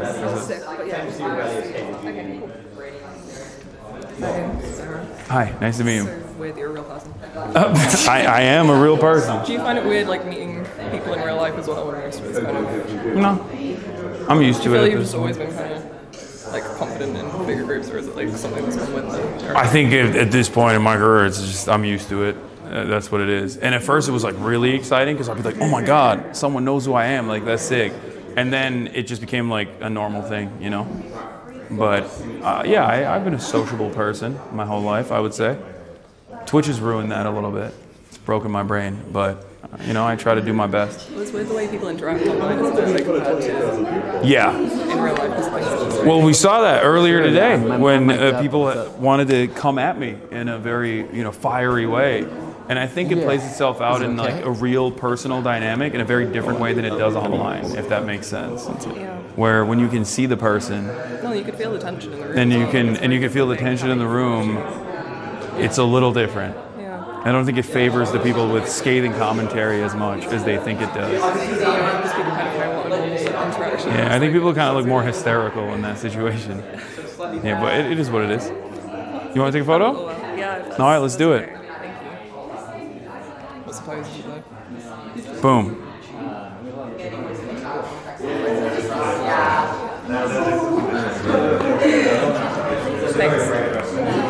Nice to meet you. Do you guys have questions or you want to take photos as well? All right, let's do it. Sorry for questioning you, but I'm sure. What? No, I'm used to it. I guess the thing I was talking a little bit about was, I know you're not a fan of. I'm not a fan of him either, but Richie Torres sent a big letter. But oh God! But in particular, there were some comments in there about sort of dismissing. A lot of people did feel very upset at the time. I remember seeing it about dismissing what happened on October 7th as rape fantasies, rape hallucinations. I mean, the UN has gone checked. Yeah, verified. no. You know what's ironic? You want to know what's ironic about that? Yeah. So that was a 17-second clip that Richie Torres got from a group of people that are like, trying to present this narrative that I am a vicious anti-Semite that is a rape denialist. And what's really interesting about that clip is that I went back because I was like, this doesn't make any sense. And I went back and I looked at the 17-second clip that he put in that. And it was actually from a broader conversation where I was arguing against someone who was denying rapes. And I was like, no, I think that there is a very high likelihood that sexual assaults occurred. And I even brought up the UN report that you're suggesting that that there was at least one documented instance of first-hand account testimony from one of the hostages that sexual assault had happened. And that there is no reason to disparage or to claim that it did not happen when there is at least evidence that it did, and that it had not changed the dynamic of genocide for me even a little bit. And I think that the way in which you said that to a lot of people sounded very, very dismissive. Like, especially to people who, had relatives who were perhaps murdered or taken away, or had felt that, the loss of life on that day. So let me answer this question. Traumatic for the Jewish community. Let me ask you this question.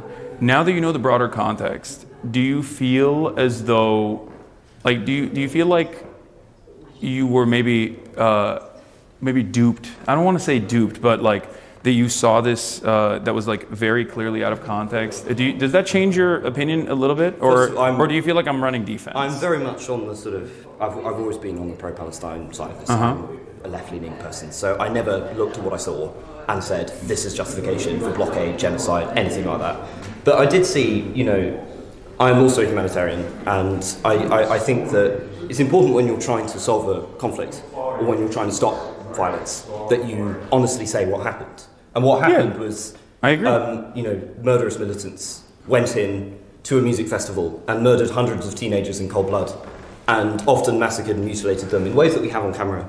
And that is deeply traumatic to me. And I guess this was linking to a broader point that, yes, I understand this whole thing about there is context to this and you can't just sort of suggest any violent action is justifiable against someone if they don't hold views you like. But this is endemic to the ideology. Do you think I maintain that position? Side, it doesn't. But do you think I maintain that position? Do you think that I think that it was wholeheartedly justifiable? I think certainly you haven't been very clear in your condemnations at times, and I've watched what you've said.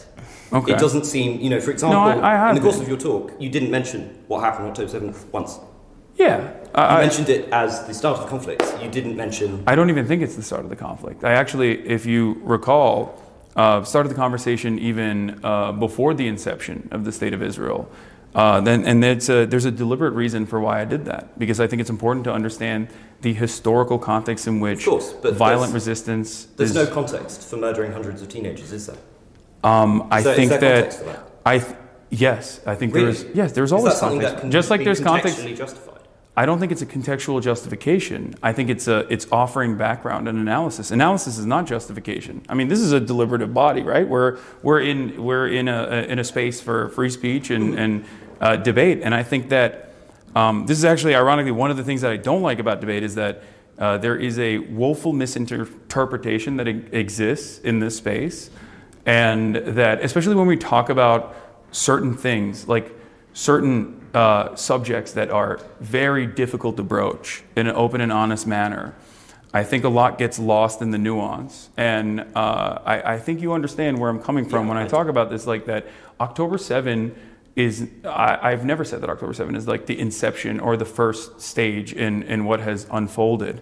I think that it's important to understand the context in which violent resistance has evolved, whether it be Hamas or whether it be any militancy against like overarching oppressive colonial actions. But I suppose what I'm saying to you is there's time for nuance, and there's also time to say something is unequivocally evil and something is unequivocally unjustifiable.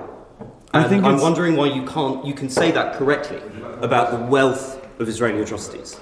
But to actually fix this conflict and gain trust with people, you need to say that unequivocally about the murder of hundreds of teenagers at the Supernova Music Festival, their mutilation and often their rape. And I don't know why you can't say that. I don't. First of all, in terms of using the language of mutilation and rape, and also consistently saying that there is a contextual justification for it, I think the violence that states engage in, specifically an apartheid state, which you agree is Israel's an apartheid state. Okay, so the violence that an apartheid state engages in is oftentimes considered to be invisible. There is a tremendous number of documented, there's a tremendous number of speakers and media representatives that have actively communicated all of the violence that has unfolded on October 7. I myself have also maintained the position that any kind of violence against civilians is completely unjustifiable. But I think it's more productive to at least be a resilient voice that, especially in the West, that tries to explain that these aren't barbaric monsters, that these are horrifying atrocities that they did, right? But that it is not coming out of a place of this antiquated anti-Semitic tendencies, or that they wanted to go out and like do mass rapes, or any number of different ways in which people have, I think, in a very unhelpful way, tried to claim that there is no emancipatory ambition here, and that there is no valid interest in wanting to be rid of Israeli sovereignty. Do you think that by invading the Gaza Strip, that they were not motivated by anti-Semitism, given the fact that they were murdering civilians indiscriminatally? Invading the Gaza Strip? By invading from the Gaza Strip into Israel. Yeah. Do you think that they were not motivated by anti-Semitism, given that they were murdering citizens? No. No. That is remarkable. No, the entire logic of Hamas I don't. is built on anti-Semitism. No. And if you don't recognise that, then you're never going to build any trust with the Jewish community. If you have people who are out there and suggesting that your people don't have a right to exist, The slogan of the Houthis, who you so admire, is "Death to the Jews." I know, and I've been very critical of that as well. Well, I don't know if critical enough not to platform somebody and call him a sexy pirate. That person wasn't I don't know if you're aware of this or not, but that was a 19-year-old Yemeni teenager that was actually not associated with the Ansar Allah movement at all. There is enormous debate about that, and it is highly unlikely he'd be fighting with them if he had no connections to them. And you were not mentioning that in the context of it, he was not fighting with them. There is a lot that gets lost in the translation, and certainly I think a lot of commentary has existed in this space of a conversation that I had 10 months ago, or at this 11 months ago, before the Ansar Allah administration was even designated as an official state-sponsored terrorist organization. Joe Biden had actually taken them out of that classification that Donald Trump had put them in because of the fact that they were moving on, that the Saudi-Iranian normalization had taken place. And that person, the 19-year-old Yemeni teenager, I originally thought was a Houthi. And I'm very open about that. And you were perfectly happy to give them a hang. Oh, absolutely. I think that there is.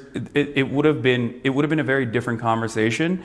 But having said that, if you think that I would have, there were points in that conversation where I asked them directly, "What do you think about Jewish people?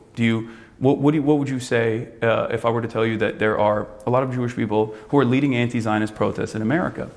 And his answer was very clear. And this is a person that has. If you talked to an IDF soldier and they said, "Oh, I don't hate Palestinians," you would critically engage and examine that. But you do not critically engage and examine with this individual. And instead, you because an IDF soldier in many circumstances is living in similar conditions to someone like myself. So I treat someone in the Western world with Nazi ambitions very differently. No, I think this is interesting because it suggests that you don't have a moral universalism. What I've heard from you is this very eloquent, and I agree with it, moral condemnation of the atrocities. But when we talk about the murder of gay people en masse in Yemen, when we talk about, for example, Tibet's oppression under China, or when we talk about what Hamas has done to gay people within there, or what they do to Jewish hostages, you enter this contextual blather. And it strikes me that these you want to know why? You want to know why? Because Israel has killed significantly larger numbers of gay Palestinians than Hamas has. And that is precisely why I think it's a universally unproductive conversation to consistently talk about the many different moral failings, especially when I look at this with my own personal background, with the understanding that reactionary movements grow when there are outside forces that are invading a country. This is something that I actually talked about with respect to Ukraine as well, that while there were many movements within Ukraine that were constantly fighting against paramilitary groups that had started off as offshoots of football hooligans, the Azov Brigade being one of them, that once Ukraine was invaded by Russia, that the inevitable violence was going to make all of the most right-wing reactionary forces the emancipatory forces that were going to dominate the country in perpetuity. We saw this with Iran. The destabilization of Iran, backed by the CIA, caused the Ayatollah to overtake the country, because in most circumstances, when Western forces or an outside force is coming into your country, you don't care about who is actually fighting back. You just want the pain to stop. You want the violence to end. And I examine this across the board in the exact same vein. When a larger, more powerful country meddles in the affairs of a smaller country, no matter how big or small. Yeah, Iran, exactly.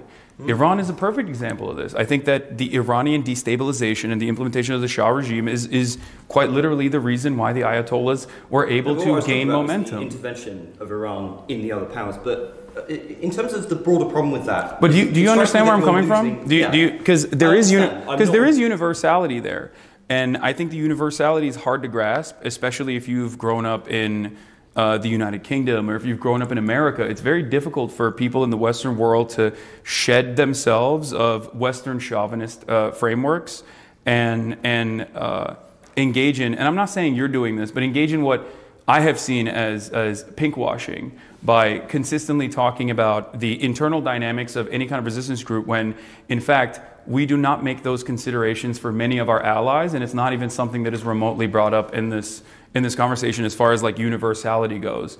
I've never heard anybody go, we got to stop giving Saudi Arabia weapons because of the horrifying treatment of gay people. I still think it's unjustifiable, just like it's unjustifiable in Yemen. But ultimately, the way I look at it, if there is a much larger, much more powerful country that is getting unlimited weapons from the most powerful country on the planet, and they are engaging in wholesale slaughter, I think analyzing or interpreting the dynamic of like Hamas and gay people in that regard is ultimately not only unproductive, but also it's not something that is within our realm of power even. I think that these countries, my country, Turkey, for example, will inevitably, once they have breathing room, have the time and opportunity to be able to advocate for their own civil liberties. Because at the end of the day, the gay people that Hamas could potentially harm are still gay Palestinians. Does that make sense? And we have the benefit of living in the UK or in the United States of America, where we have undergone this process of civil liberties and advocacy for civil liberties and be able to overcome these issues, like the structural hurdles, the systematic discrimination that gay people face. Like, I mean, think about Alan Turing. I think there are two issues. Sorry if I just could respond quickly. If I can just say, you've been debating for a very long time, and by all means. Sorry, I don't mean to. No, it's fine. I would love to sort of offer some of Cambridge Union's sort of fantastic hospitality, maybe British culture, maybe take you for a pint in the pub. Can we film it? Can we still stream it? We can film. We'll go to a pub, have a pint. Because you've been debating for a very long time. I love debating as well. But I hate debating. Sorry. That's I am not. A lot of people think I'm fair enough to debate about things in which you like fundamentally disagree. Oh, no, of course, or like, we Yeah. don't get anywhere in society without doing that. Sure, but there's a line of people too, so maybe be considerate. Yeah. We would love to. Do you guys want to take photos? Do you Let's have? get some pics. Let's get some pics. All right. And we'll take you to Okay. the pub. Because I'll never stop. Have you been to the pub before? I've only been to Spoons. Oh, well, we'll take you to a famous Cambridge one. But Okay. Hell yeah, I love that. All right. Hi. Hi, can we also just say something like, we've had chat open this entire time. yeah. And you've opened an amazing space for men to talk about these issues.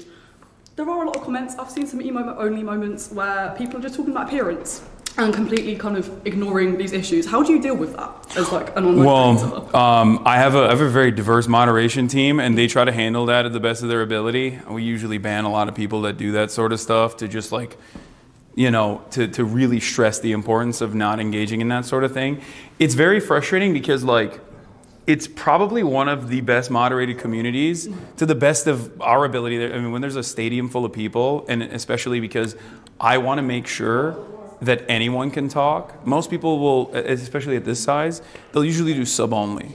Yeah. Like they'll have sub-only chat, or they'll limit like how you can communicate. And I don't want to paywall that at all. That's why I have this like 10-minute follower mode, so that we can withstand bot attacks usually. But that's the downside of it, unfortunately, where anyone and everyone can just like wait 10 minutes and they just say like a bunch of unhinged shit. Great. Yeah. I Unfortunately. hope they're being nice to us. So Yeah. I mean, 30,000 people calling you ginger or gay is like a lot. Were they doing that? Not to you. To the ginger gay man. Oh, that's crazy. Anyway. Yeah, I'm sorry about that.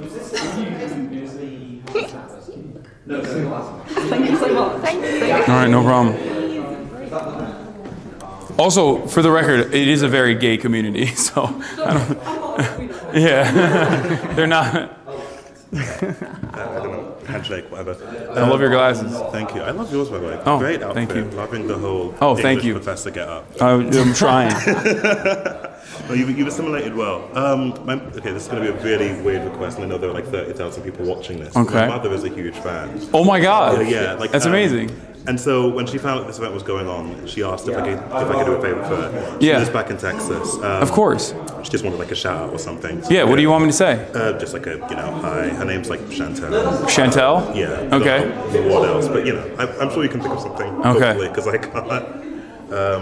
But. Hi, Chantel. I hope you're having a great time in Texas. You have a wonderful son here. He's great. And I would say, you should come to England, but honestly, Texas might be maybe slightly marginally a little bit better. Better weather at least. But I hope you're having a great time, and thank you for watching. I mean, to be fair, she was born in England, so she's had the best and worst of both worlds. Okay. All right. So she knows. She knows. She knows that the sun sets at 3 p.m. here. That's crazy. That should not be allowed. You guys need to fix that. I don't know how. It gets worse. It gets worse. Yeah, it's cold and dreary, but in a lot of traffic. But it's still very nice sometimes, so I like it. You enjoyed at least some of it. No, I did, yeah. This was great. Sometimes it's good to let loose and debate a little bit. A little bit, yeah. Yeah, nice to meet you. I was going to ask, what made you get into, want to go onto Twitch specifically as a platform to, kind of spread? It's a great question. Yeah. So I played video games my whole life, and I recognized that there was a real gap in video game politics space for leftist commentary. Yeah. And part of that was because a lot of the gamers, just at least the political gamers, are very alt-right or center-right adjacent. They constantly talk about wokeness in video games and all this shit.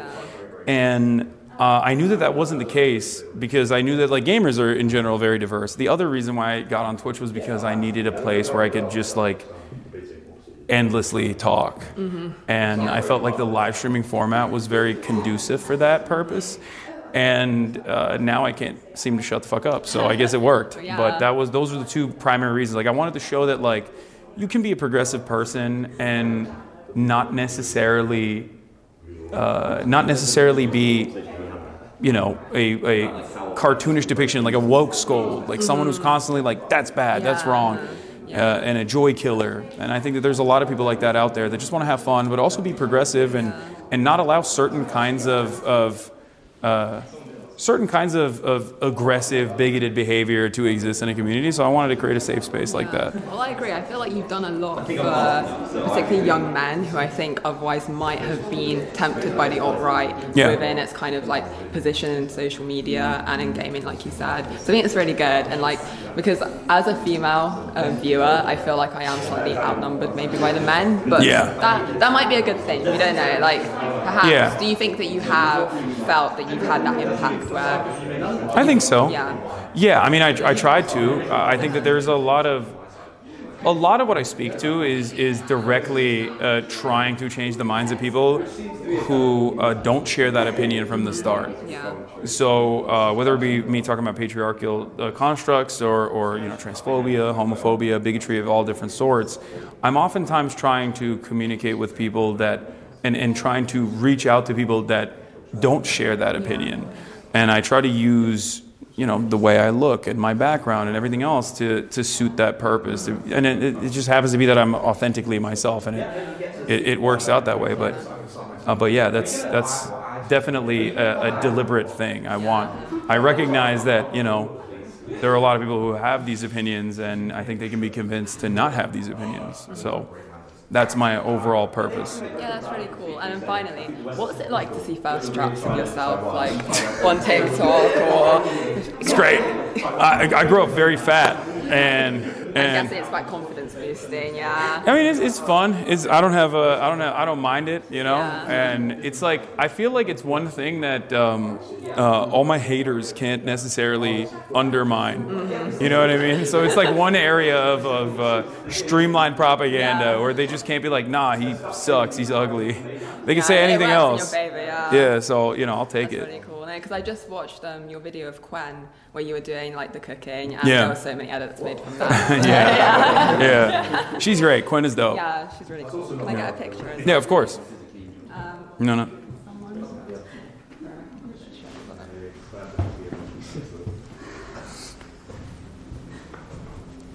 Thank you so much. No problem. Thank you. Good? You want one? Yes, please. Okay. and you want one as well, right? I can have one. All right. Not enough. You should definitely get one. Yeah. You've been very helpful. I grew up as a fat kid as well.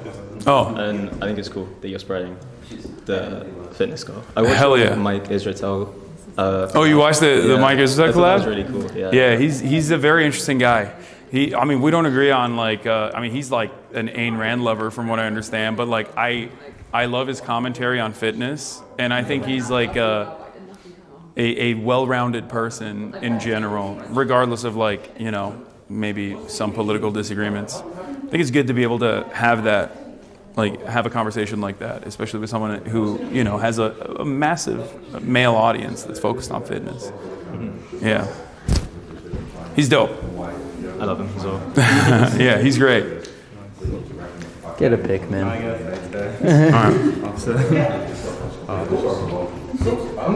No, I mean, I actually agree with most. You did great. You were great. I said you. Yeah, I hope I did better than Peter Thiel. He tried his best. Yeah, he did. He's only a small-time guy. Yeah. I don't want to be. Yeah, we're not. He sold a weapon or two. Yeah, it's the best of us. Yeah, just some surveillance tag here and there. Yeah, you know how it is. All right, what's the move? I think we can try and go to the pub. No problem. I'm down to do that. Can we get another picture? Because I look bad in the other one. I was come in there? Yeah, that's fine. I didn't think anyone would like care. Yeah. I'll keep it low key. Yeah, of course. Because I just look. I like the sweater. Thanks. It's not. There's no affiliation. yeah, I could tell. Yeah, perfect. What kind of, we can go for like a more traditional one. Well, you're potentially around the corner. We could take you to. Okay, the I'm pub. gonna tell him. Your stuff's over here. And the pickle or the eagle. We could. Alright. The eagle's older, right? It's a bit further. A bit further, yeah. What are you guys like time-wise? We're good. I mean, we're chilling. I think. The eagle. That's where DNA was discovered. There's also a U.S. military bar. Oh God. No, definitely not that one. I need to run to the green room and grab a bag. Okay. So yeah. All right. Yeah. You want to put it down for a second? Sure. You want to grab them? Well, can we just run to the green room real quick? Yeah. Let's just do that. All right. Let's do it. What are you missing? The carrying case. Oh, true. All right. That's it. How do we get out of here? I'm here. Yeah, I just started. Okay.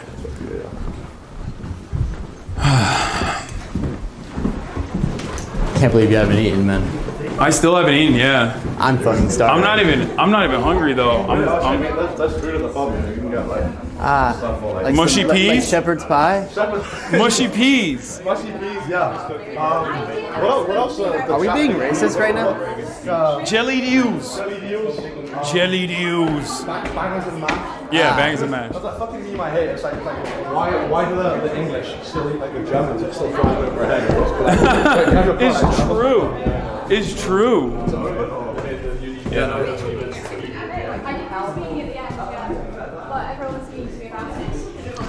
Oh, it's right here.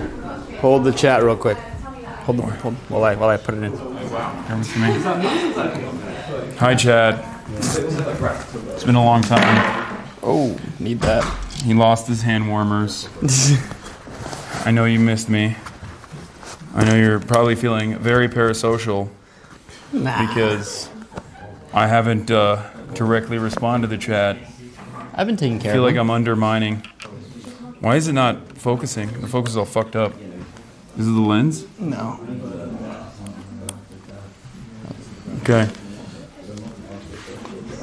W stream? Yeah, no, it's been fantastic. All right, ready. His hand warmers fell out. You should have brought the fucking tripod. How would that have worked? I would have been carrying a tripod around. True. You should have brought the grip. What are you talking about? I don't have it. You fucked it. Yes, you do. I don't have it. It's at your house. I don't have it. It's not. I promise. Okay, so it just disappeared. I think it did. Whatever. It's the second one that's disappeared. Yeah. It's not the first one. I Weird. bought another one. I hate it because things are anything that's. I bought another one, actually. Are you guys looking at the common British memes? Yeah. Yes. Yeah, fish and chips. Fish and chips. Fish and chips. Jelly dew. Fish and chips. Bangers and mash. Bangers and mash. A proper pint. Do not get jelly. Do not do Yeah, spotted dick. We're always eating spotted dick every day. Alex loves spotted dick. Okay, when you say that though, like, okay, you have to remember, like, people believe you. Okay, people are gonna believe you. Being serious. Yeah. Yeah. March thought you were being serious. No, why does he think that you're joking? Well, we think the other way around. Like, we know you guys don't just eat like fucking supersized meat hamburgers. Yes, we do. No, we literally do. That's 100% accurate. Yeah. What? The Route 48, like Sonic, what's it called? Sonic Blast. Those go crazy. Those actually go crazy. Route 48 Sonic Blast sounds like a horrible thing. What is that? Okay, so it's this like giant. Okay, so like I've lived in Texas for 5 years, so Yeah. I've tried everything now. This giant fucking cup, right, filled with ice cream, and my favorite combination, and this is gonna sound insane: M&M's, cookie doughs, Oreos. Stop, man! You're making me hungry. I'm so hungry. That sounds like a day in the life of a true American geezer. Yeah. You're making me miss home right now. Yeah. We're at Popeyes now. Yeah, I'll get down with that. And the Wendy's. Born in the USA. Yeah. Hey, yo, I do like. Okay, now it's making me feel like they do only eat spotted dick, because the thing that you guys have mentioned, Americans do eat all the time. Have you ever been to one of those taverns? They sell this kind of cottagey restaurant, and they feed you like that kind of food. And they think that tavern food is actually British food. Americans love it. Yeah. No, I know, like Sunday roast. Carry this. Why don't you put it in the bag? What? Why don't you put it in the bag? Because it's too big. No, it's not. Because you have a free hand. I mean, I can carry it. This is socialism, baby. I can tell them what to do. That guy was so funny. The guy who was like, "You own a car and a house." Dude. It's just like, it's funny. It's funny to hear those arguments in person, because then like you get to see the person making that argument and you're like, "Oh, dude, you're fucking hysterical." Dude, Like, that was so crazy. Why would you openly behave this way in public? Or the fucking ACP guy. Our poor driver. Yeah. Wait, hold on. I'm gonna talk to him real quick. You have a mic on, remember. Yeah.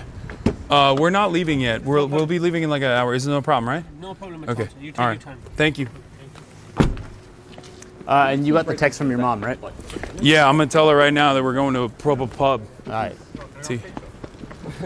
What's up? You want a photo? Sure. Stalking us on All right. Twitch. Oh, this is gonna happen. Yeah. Business as usual. This is normal. All right, Thank do it you. with the flash on, bro. That was ass. How are you finding it? I love it. It's great. Is it? Yeah, Cambridge is dope. Enjoy yourself. What's up? You want one too? Can I get a photo? Yeah. Can I join for the pub? Is that okay? I mean, sure, if you want. I don't know. All right.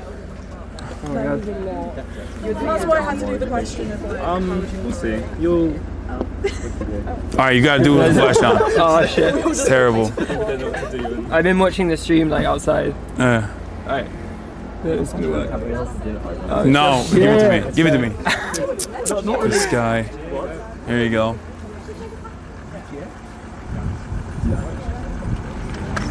There it is. Cool. All right, have a good one. Is it, can I join for the pub? Don't ask me, ask them if they're fine with That's it. what we said. I mean, if you are. I don't care. Well. Yeah, you can come. I mean, it's Actually, I don't know if we should. What's up? Hi. Sorry that I keep stopping you guys. Okay. This is nothing compared to America, by the way. Yeah. Oh yeah. We wanted to go to the talk, but we aren't members of the Cambridge Union. These are the people to talk to. Yeah. I think. I don't know how that works. It costs like 300 quid. We're too broke for that. What's 300? I feel that. Don't worry. It's a lot. From uni, we have to fund ourselves. What's up? So long. What's up? Nice to meet you. You want to take a photo? Yeah, I mean, Yeah. like, All right. We're gonna keep doing this over and over again. So we got a jet. Yeah. From here on out, no more We stay in one photos. We position just too gotta much, go. we need to- sorry, am I holding you up? Yeah, but it's okay. Come on. Okay, you're the last person. In America, it's literally like. Can I get a photo? Yes, the last person though. Oh God. Thank you so much. Can you take a picture? And I'll take the Bodyguard circle around. yeah, it should be. Oh, we should sound terrible. Yeah, I got that. All right. Okay. You helped me so much during COVID and all that. Hell yeah! Thank you so- for watching. Thank yeah, you. I mean, All right. keep it going. And March, you're amazing too. Sorry. Oh, I forgot you. oh, thank you. It's alright. So sweet. Big fan of your work too. Oh, thank you. Oh, that is bad. Cheers, Rihanna. Thank you. Sorry, I know I've kind of just right. bombarded you. Oh, that's a good one. Perfect. Thank you. All right. Have a good one, guys. All right, let's go. Okay, I mean, that's not gonna work. That's not gonna work. Trust me. Yeah, I'll just tell people no more photos. How far is it from here? Like 3-4 minute walk. Okay, great. I mean, if we walk, there's like a number of other pubs on the way, but they're not as big. It's not. Well, it's not really big. Yeah, they're really like the Mitre, Baron and Food. I think it's pretty easy to. What the Maple? Hi. The Maple?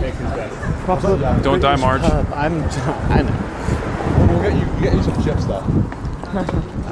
Like French fries. No. This is the thing though, because we do have French fries. But French fries are different from chips. Yeah, chips are fatter. Chips are like Chips are fatter. We call those steak fries. Thick French fries. We call those, yeah. America's big French fry. No, they're still French, except for a brief period of time when France refused to invade Afghanistan, and we call them freedom fries. That was awesome. Whoa. So actually, this is John's college here. I don't know if like. Yeah, this is where like the abolitionist movement started. So like this is like slavery ended, basically, essentially, originally from this. That's crazy. William Wilberforce, there's like a massive statue to him in the chapel. I did not know that. That's dope. Yeah, so there was I don't know if you like the history, tell me stop what you want. No, I do like the history. There was an essay competition back in the day, everything used to be in Latin, and the vice chancellor of the university, he set this essay question in Latin. I don't know what the Latin is, but it's like, is it right to hold our brothers in bondage despite the fact that they're black? This essay competition generated like a lot of controversy at the time because half the people thought it was chill, half the people thought it was fucked up. And this guy that wrote this essay, he became best friends with this MP, this politician, and he was like, look, we need to end slavery, like, how are we going to do it? And then, it started right here, so all that happened just at this college. Damn, so debate did work. Yeah, the debate worked, yeah. Yeah, the pub's just literally up here on the road. This pub is older than most states in the US. Damn. Everything here. Was it? Yeah, exactly. Most things here are older than most states in the United States. Actually, yeah, my house style is like a street house. We got like 1820. Yeah. This isn't the pub, is it? No. I was gonna say, this does not look like what I envisioned a pub to look like. I have a very clear image in my mind. I'm curious of how consistent it'll be with reality. This is probably the most British pub we can get to, right? Well, good, because I'm imagining the most British pub in my brain. Depends what social class you're talking about. I feel like you're chattering, like, they're expecting like geezers like in England. Yeah, football's coming home. Yeah, alright mate, how you doing, governor? No, I'm gonna do it's coming home, it's coming, football's coming home. I gotta do that. You can sing it, It's yeah, maybe that's what a bit of a screen is like. 3 lines on a shirt, jewels remain still gleaming. When are you going to Oxford tomorrow, right? Yeah. And then you're doing the UK straight afterwards, or? Yeah, I have my friend's Streamer Awards happening on Saturday, so I got to go back for that. You can jaywalk here though, so we can just kind of cross it. Kind of expect cars to stop. Do they? Because we almost got trucked by a bike before. Is this it? Yeah, the Picker Way. That's a crazy name. Uh-oh. What's happening here? What's that?